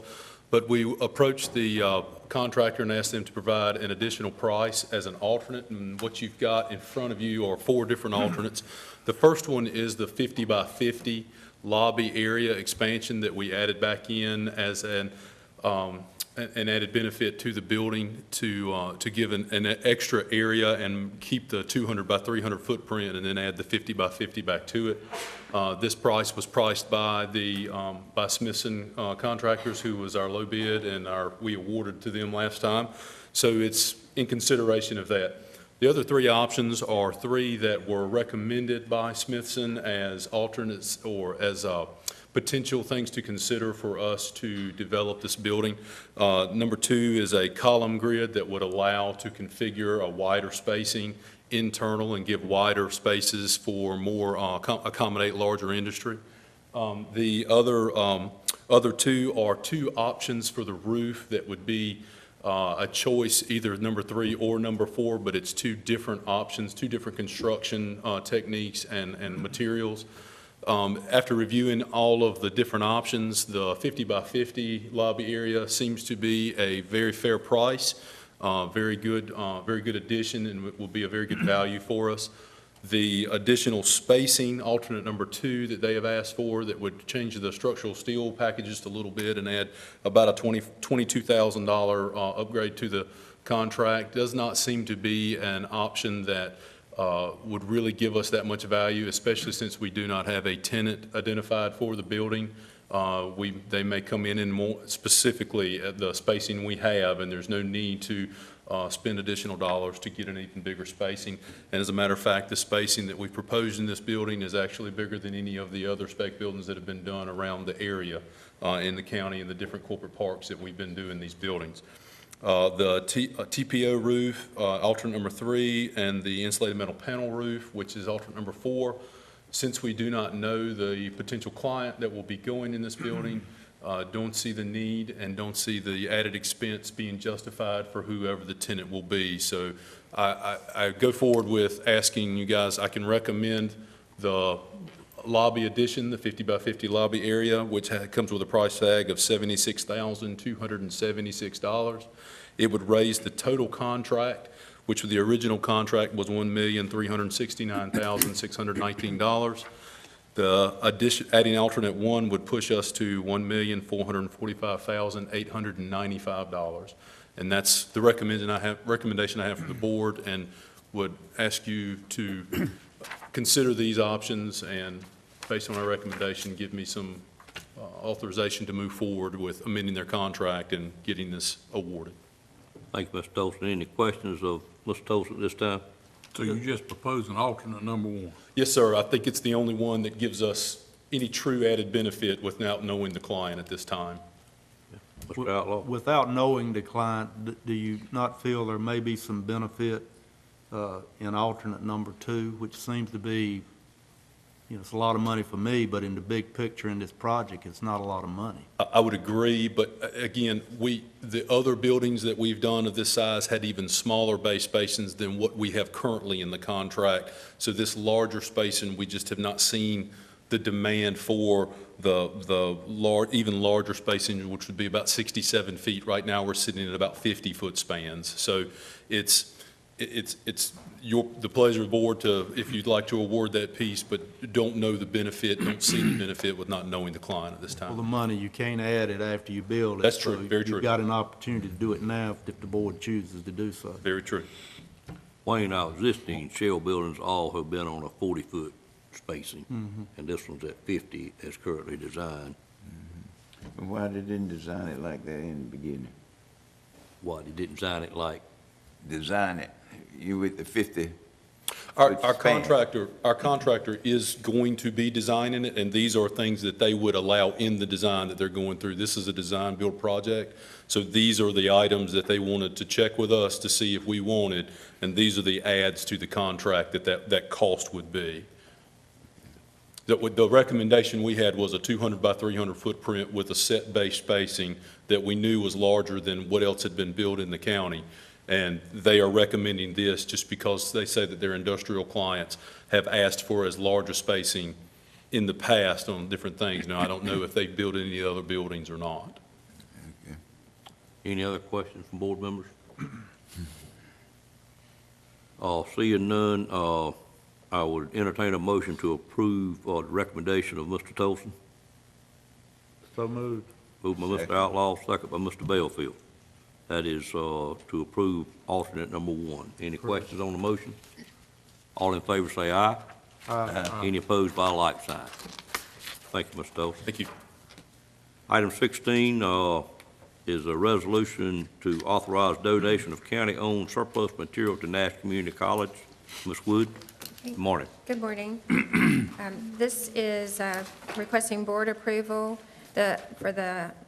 for donation of property. The Sheriff's Office has a 2004 and a 2006 Ford Crown Victoria that have become surplus from their current use in the Sheriff's Office.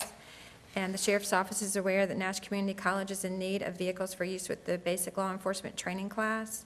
So, and I'm requesting board approval based on general statute to donate this personal property to the community college. Question from the board? Seeing none, I'd entertain a motion for approval. So moved. Moved by Mr. Bellfield, Second. second by Ms. Wells. Any questions on that motion? All in favor of the motion, let it be known by saying aye. Aye. Any opposed by a like sign? Motion carries. Item 17, budget amendments. Ms. Okay. Wood? I have 2 budget amendments for the aging department. The first item is a budget amendment to accommodate the 2018 Family Caregiver Support Program grant. It's $12,195. No additional county funds are needed. The next item is provides for the general purpose grant that has been awarded to Nash County for the 2008 fiscal year. The grant requires a 25% local match, which will be met by resources already provided by the county. It's $10,939. No additional county dollars are requested. And the last budget amendment is with the Department of Social Services. This budget amendment is due to changes in funding approved in the state final budget, $71,804. No additional county dollars are requested. Questions from the board? Pleasure of the board. Move for approval. Moved by Mr. Outlaw. Is there a second? Second by Mr. Combs. Any questions on the motion? All in favor of the motion, let it be known by saying aye. Aye. Any opposed by a like sign? Thank you, ma'am. And you have one other item, I'm sorry. I do. I have one other item, and I apologize, it's not on the agenda, but I'd like to request if we could hold a public hearing at the October 2nd meeting for the Sheriff's Office to piggyback on a contract for 38 body cameras. Based on the cost of the cameras, it's over $90,000, just over. It's coming in at $96,780. It throws it into a formal purchase, and there are several options with formal purchasing. There's a request for proposal, which the City of Rocky Mount did one, and it was approved. Their contract was approved in December 2016. You could also go under state contract, but we are unable to find a state contract for body cameras and sole sourcing, and right now, there's not a purpose for sole source that, with these cameras. But what I'm asking, what we need approval on is I need to publicize the public hearing 10 days in advance of the public hearing, and I wanted to see if the board would be in agreement to piggyback on this with the City of Rocky Mount. The City of Rocky Mount purchased 100 body cameras, and we're looking at 38, which is a replacement. We have 30 body cameras right now, and we want to purchase 38. All right. Questions of board members first? Do we keep the 30 we already have? I think we're replacing, my understanding is that we're replacing the 38, because what happens, the reason that it's so expensive, it's not the cost of the body cameras that's expensive, it's or what we're really paying for, it's the license on the cameras and the maintenance on the cameras and the storage of the evidence within it. And so that's what's pushing the cost of the cameras. And so my understanding is that these 38 cameras, they'll be able to store the evidence on a cloud-based storage system, and we'll have license. So the 38 will be covering our patrol officers as well as SRO, and I believe 3 other officers that are on the road. So it's, my understanding, it's a replacement of the current 38 that we have. Was it any discussion about if indeed they are a replacement, the value of what we're replacing, and how does that tie in with a piggyback contract, or am I getting too deep this morning for? I don't believe the vendor that we purchased the original we're one of the ones that bid on the proposal with the City of Rocky Mount, and they were much, based on what I saw, they were almost double the price of what Axon was providing. And I don't think there's it doesn't look like there's a trade-in option because it's a different camera. Okay. Mr. Lamb, you have any further information on this? No, I would just ask the board to schedule the public hearing and let us gather some additional information from the Sheriff's Department to answer any questions y'all may have in the meantime. Nope. I have someone from the Sheriff's Office is here. He can, should he? I don't know that we know enough to ask questions at this point in time. What Mr. Lamb has asked us for is to schedule the public hearing. Did you have something you wanted to add? No, I mean, what she said was correct, yes, sir. What we're looking to do is we currently are using body cams. However, when we started our program 2.5 years ago, we kind of piecemealed it together. Right. And as you guys are aware, body cams have become vitally important in law enforcement. So we're looking to switch vendors to Taser, which we currently use Taser for our Taser weapons. So we've already got the software and things like that. What we're trying to get into with finance is actually a contract with Rocky Mount. It's actually a 5-year contract where we're not actually buying the body cameras outright. We are, for lack of better terms, you're almost leasing them. That's probably a bad term to use. But and what it does, it's called their Taser Assurance Plan. And what it does, it gives us brand new body cameras every 2.5 years. So we're not actually, body camera technology is like cell phones. Every 2 to 3 years it changes. So whereas if we're buying it now, in 3 years it's outdated. Where with this Taser Assurance Plan, it allows us to get brand new body cameras every 2.5 years. But yeah, what she said is correct. Rocky Mount has just switched to this exact same plan. So that's what we're looking to kind of follow in their footsteps. And it kind of allows us to mingle together when it comes to the technology and things like that. That's what we're trying to do. And to answer your question a while ago, we would still have the body cameras we have now, so there's always the option there that maybe we could sell them to another law enforcement agency and maybe recoup some of that money. That's obviously a possibility. Well, I think you may have made it even more complicated for us, but I believe our request is only to schedule this public hearing. You used the terminology, we're going to contract with Rocky Mount, which I don't think maybe you'd meant that possibly. We're going to contract to piggyback with them. Yeah, I'm sorry, yes. Okay. Which if we could contract Rocky Mount, that'd be great, that law enforcement agencies are working that well together.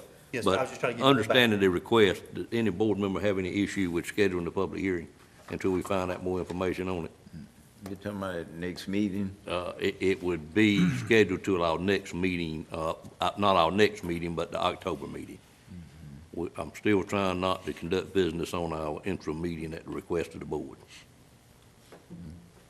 I think we're fine. I'd entertain a motion to allow staff to move forward with this public hearing.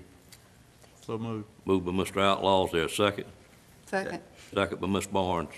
Any questions on the motion? Everyone understand exactly what we're doing? No. Well, what, Yes. What we're doing is allowing this, Mr. Lamb, why don't you explain? well, let me, can I just add I something? got a fair understanding. Okay. Ms. What Wade. we do, when you advertise the public hearing, if you're going to piggyback, the general statutes, if you're going to piggyback on another local government that has purchased and has gone out for a proposal and contracted within the last 12 months, you can piggyback on that same contract.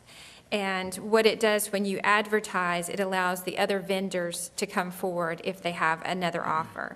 So by advertising and holding a public hearing, it gives other vendors who you're not actually submitting a proposal for to come forward and offer.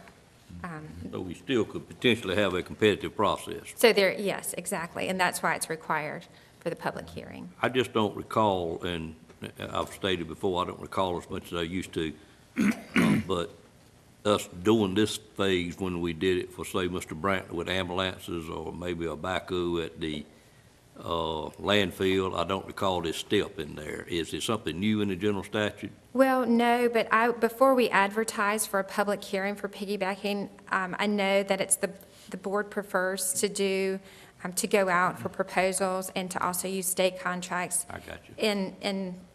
In lieu of a piggybacking, and so I wanted, before I put something out there, I wanted to make sure that the board was okay with considering a piggybacking option for this. Sound like I've expressed my dissatisfaction with it enough to make you sensitive to the issue. Is that what you're saying? It is, it Okay. is, yes, I have one that's it. question. Mr. Lamb? Yeah, if, I don't need this answer right now, but he indicated after 2.5 years of a 5-year lease purchase that they would exchange and give us updated equipment. I'd like to know what happens at the end of 5 years.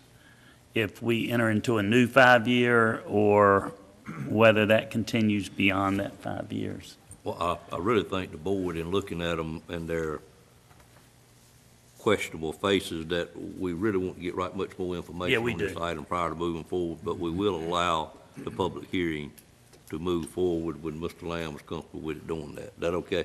Sounds good. I was in Well, the contract on piggybacking. Friday, but I haven't had a chance to look at it, and I didn't even know it was a piggyback, to be honest with you. Okay. I'm learning too. All right. Well, piggybacking can be cheaper. It can be, indeed it can. Yes, sir. Yeah. Don't deny that. Did I actually take a vote? I'm sorry, Madam Clerk. Did I get a motion in a second? You got a motion Okay. My last question was, do we understand the motion, I think? Any questions on the motion? Seeing none, all in favor say aye. Aye. Any opposed by a like sign? Motion carries. Thank you, Ms. Wood. Sorry to complicate it for you. I do appreciate your sensitivity to my personality. Let's see, I'm now on item number 18, which is board appointments. Good morning, Stacy. Good morning. The following appointments need to be considered. Turning Point Workforce Development Board. This one we've carried on for a couple months now, and I believe Mr. Outlaw wanted to present a recommendation.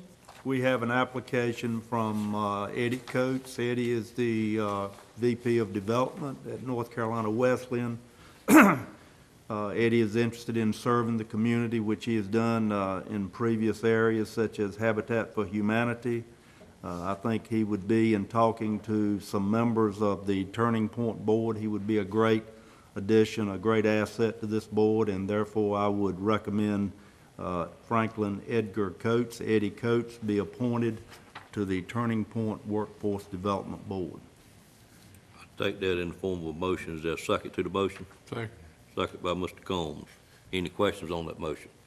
Just a comment. Yes, sir. I've been knowing him for several years, and I think he would make a good. Right. Thank you, Mr. Bellfield. All in favor of the motion, let it be known by saying aye. Aye. Any opposed by a like sign? Thank you, Mr. Bell. Motion carries. The Adult Care Home and Community Advisory Committee, the Upper Coastal Plain Council of Governments has requested one more member to be added to that committee for Nash County. This one we've had going on for a couple months as well. Any board member have a name available? continue working on it. Thank you, Okay.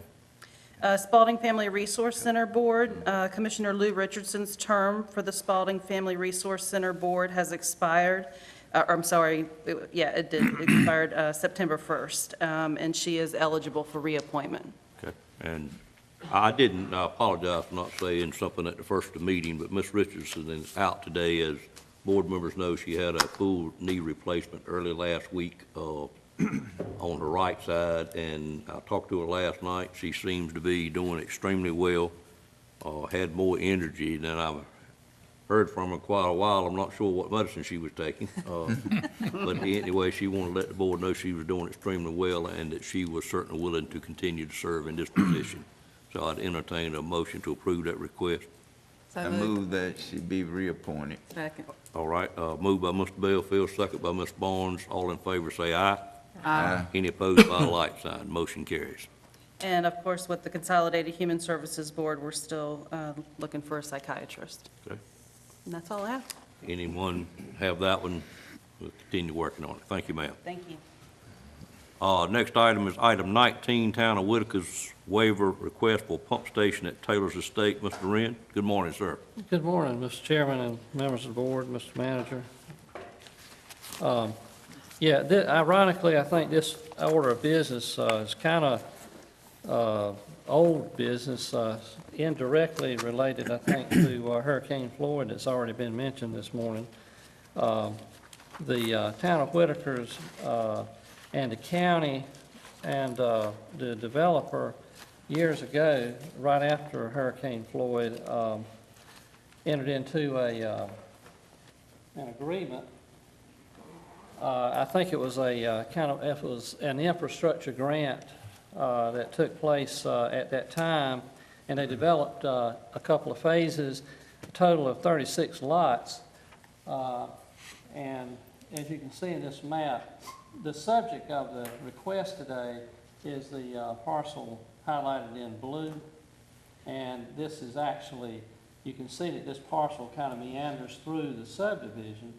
I think it may have originally been intended for a common area.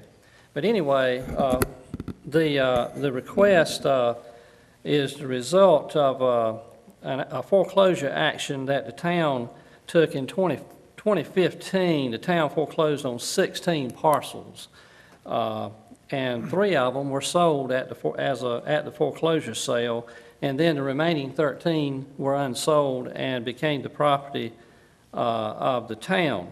Now, one of those parcels, the subject parcel that I've pointed out, contains a pump station that's been on there for many years, which is this parcel. This part of that subject parcel is where the pump station is currently located.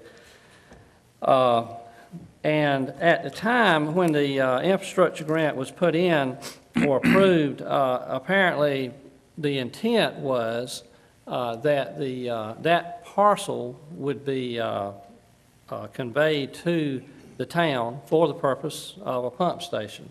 Pump station was put on there, but for whatever reason, the developer never deeded it to the town. And then years have gone by. Now we're in the circumstances that we're in there, and I've also provided you with the general statute, and I've got a segment of that I'll refer to, General Statute 105-376B. It says, when any real property that has been purchased as provided in this section is permanently dedicated to use for a public purpose, the purchasing unit, which in this case is the town of Whitaker's, shall make settlement with other taxing units, which in our case would be the county, having an interest in the property in such manner and in such amount as may be agreed upon by the governing bodies. So that is actually what the town is requesting that you all consider this morning, that to make settlement with them and to let them know, or I guess they're asking that you waive any interest that the county might have in the subject parcel, and that the town may permanently dedicate this parcel for the public purpose of the pump station. Any questions? Any questions, Mr. Wren, about this? Seems pretty routine, something should have happened when it actually took place. So it's kind of unfinished business. Right. No questions, I'd entertain a motion to approve the waiver request for the subject parcel. I move we approve the waiver request for the town of Whitakers. Moved by Mr. Bellfield, is there a second? Second. Second by Mr. Outlaw. I did discuss this with Ms. Richardson last night. It's in her district, and she was pleased to move forward with it. So there's a motion and a second. Any questions on the motion? All in favor, let it be known by saying aye. Aye. Any opposed by a like sign. Motion carries. Mr. Wren, you want to move on into item 20? Yes, sir. The tax report is there for information purposes only, but I'll be glad to answer any questions you might have about that. Any questions on the tax report by board members? Of course, we're very early in the Right. fiscal year. Got it. All right, move on to 21, And then tax refunds. the tax refunds, we actually have no refunds, so there's no action required there. But there is one thing that I would like to, that we have, I think, under that, also under that item, and that is just to confirm to you that we have received the order, and you have a copy of it in your packet, that we have received the order from the Property Tax Commission ordering and decreeing that the $14 million settlement agreement on the assessed value of Hendon Golden East property, that our value be adjusted to that, and we have done that. All right. But I just wanted to officially let you all, or That's the confirm to last you. official action prior to it being in place. Sir? That's the last official action we needed prior to establishing that particular price. Yes, sir. Okay. Any questions on that? All right, thank you, Mr. Wren. Thank you.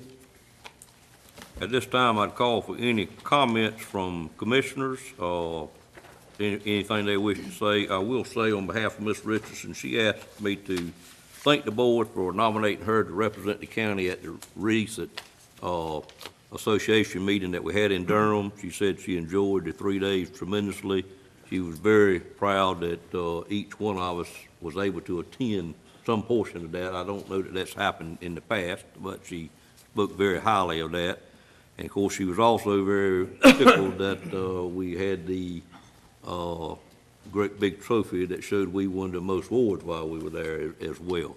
But she wanted to thank the board for allowing her to serve as our official voter or nominee to that particular one. Any other commissioners at this time have comments? Mr. Chairman, I Yes, just ma'am. wanted to thank the staff and fellow board members for all the phone calls and cards and texts during the recent passing of my father-in-law. My family and I really appreciate all your kindness. Sure thing. All right. Any other comments? Mr. Chairman, I got two things I wanted to mention. In Nash County, we have 9 convenience centers. Those centers are located throughout the county, so it's pretty convenient to take your trash and other things if you live out in the county and dispose of those items.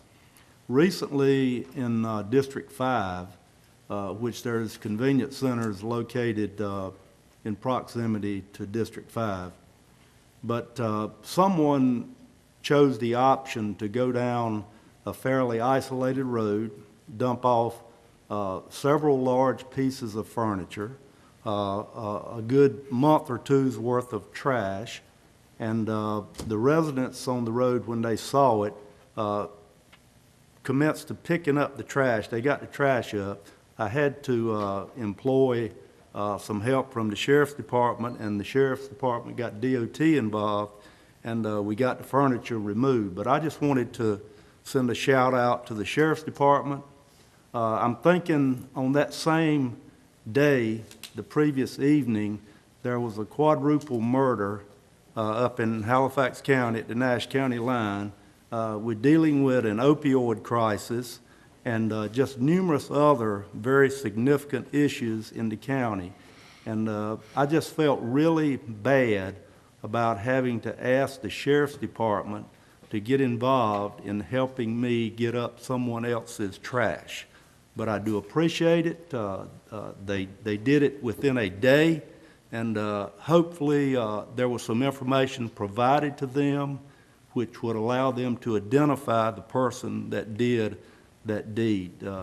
I just would discourage people from dumping trash on the highways. We've got plenty of centers to get rid of this trash. Now, on a more positive note, myself, like every other member of this board, we volunteer our time for various activities. One of those things that I volunteer my time for is Meals on Wheels. And I got an invitation to the senior center, and I was trying to fit it in, so I said, I'm gonna just run by there for a minute and, speak and leave. Well, when I got there, it was such an awesome event. I just was so impressed with Miss McKnight and what she's got going on at the senior center. I'm telling you, she was just dishing out a lot of respect to everyone there, and I mean literally dishing out respect because, boy, she is really a talented singer. So I just commend you, Michelle, for what you're doing at the senior center. I just think you have taken it to a level that many of us wondered if it would get to that level. So thank you so much for what you're doing. Thank you, Mr. Outlaw. Sound like you might have had a visit by Aretha Franklin at that meeting. Aretha Franklin was on board. Okay, great. Any other comments? Just a Mr. comment Bill? on what Commissioner Wayne Outlaw mentioned about unauthorized dumping. I had that experience on my parents' property, and what the sheriff did, he went in there and was able to go through it and identify who it was, and then he brought charges against him. That was in Northampton County. Northampton County. Right. They actually had some information in this trash that may allow them to do that as well. Other comments? I'll briefly just say, I'm got 3 minutes left on my projected time, so I'll be real brief, but I just wanted to thank the members of the staff that are left, that caused the article or the press release to be published about our $10 million August, meaning the 2 very significant grants that we got during the month of August. It's going to allow 2 great projects to move forward, the Northern Nash Water System as well as the Miracle Park, and those are 2 items that we have been working on for a very, very long time, and just the cooperative effort by all of our staff members, and I'm sorry that Patsy's not sitting here this morning, but I'll sure get in and talk to her about that, and already have. But it was just a real blessing for us to receive that kind of support for those 2 great projects, and I'm sure all the board members greatly appreciate what everybody here did for that. And we certainly look forward to getting both of those on board. Mr. Tolson left also, but they're in his lap now, but I'm sure he'll move right on with them. No other comments. I'll turn it over to Mr. Lamb for the manager's report. Thank you. I'll be brief. I will reiterate the comments about the Nash County Miracle Park at Cooper's grant. The chairman and I and Ms. McGee attended that meeting in Raleigh on the same day as the funeral for Mr. Barnes, and we were very fortunate. There were over $18 million in applications for $6 million, and we got fully funded the maximum amount, $500,000. That goes along with $125,000 that Senator Rick Horner had put in the as a special appropriation in the budget bill this year. The commissioners over the last 2 or 3 years have set aside another $500,000. And our new mental health provider, Trillium, which has reinvested over $10 million in community, all-inclusive type recreation parks, I think over 25 of them in their catchment area. We are working with them to to get additional funding. And so that's going to be quite a project down on Joyner Road, off Joyner Road and near 58 and Joyner Road. So again, I too want to thank everyone for your help in getting that grant Friday, I guess it was the 25th. Also, we've on behalf of Nashville, we have applied for Golden Leaf Grant to deal with the drainage issue. As y'all know, we've had some sinkholes in the parking lot over here. It's a drainage from upland, and some of it's in our parking lot, some of it's in Elm Street. So Nashville is the applicant, but we assisted in writing the grant on their behalf, and we hope that will be successfully obtained. Also, just want to mention something that the board has addressed in a recent month or two, and that is the stream debris issue we have in the county. And it's an example of how citizen input, talking to their commissioners, can make a difference. We've had 4 different citizens over the last couple months contacting the planning department. I know Commissioner Outlaw and other commissioners have received complaints about flooding in certain areas, particularly Stony Creek, and also in Sharpsburg.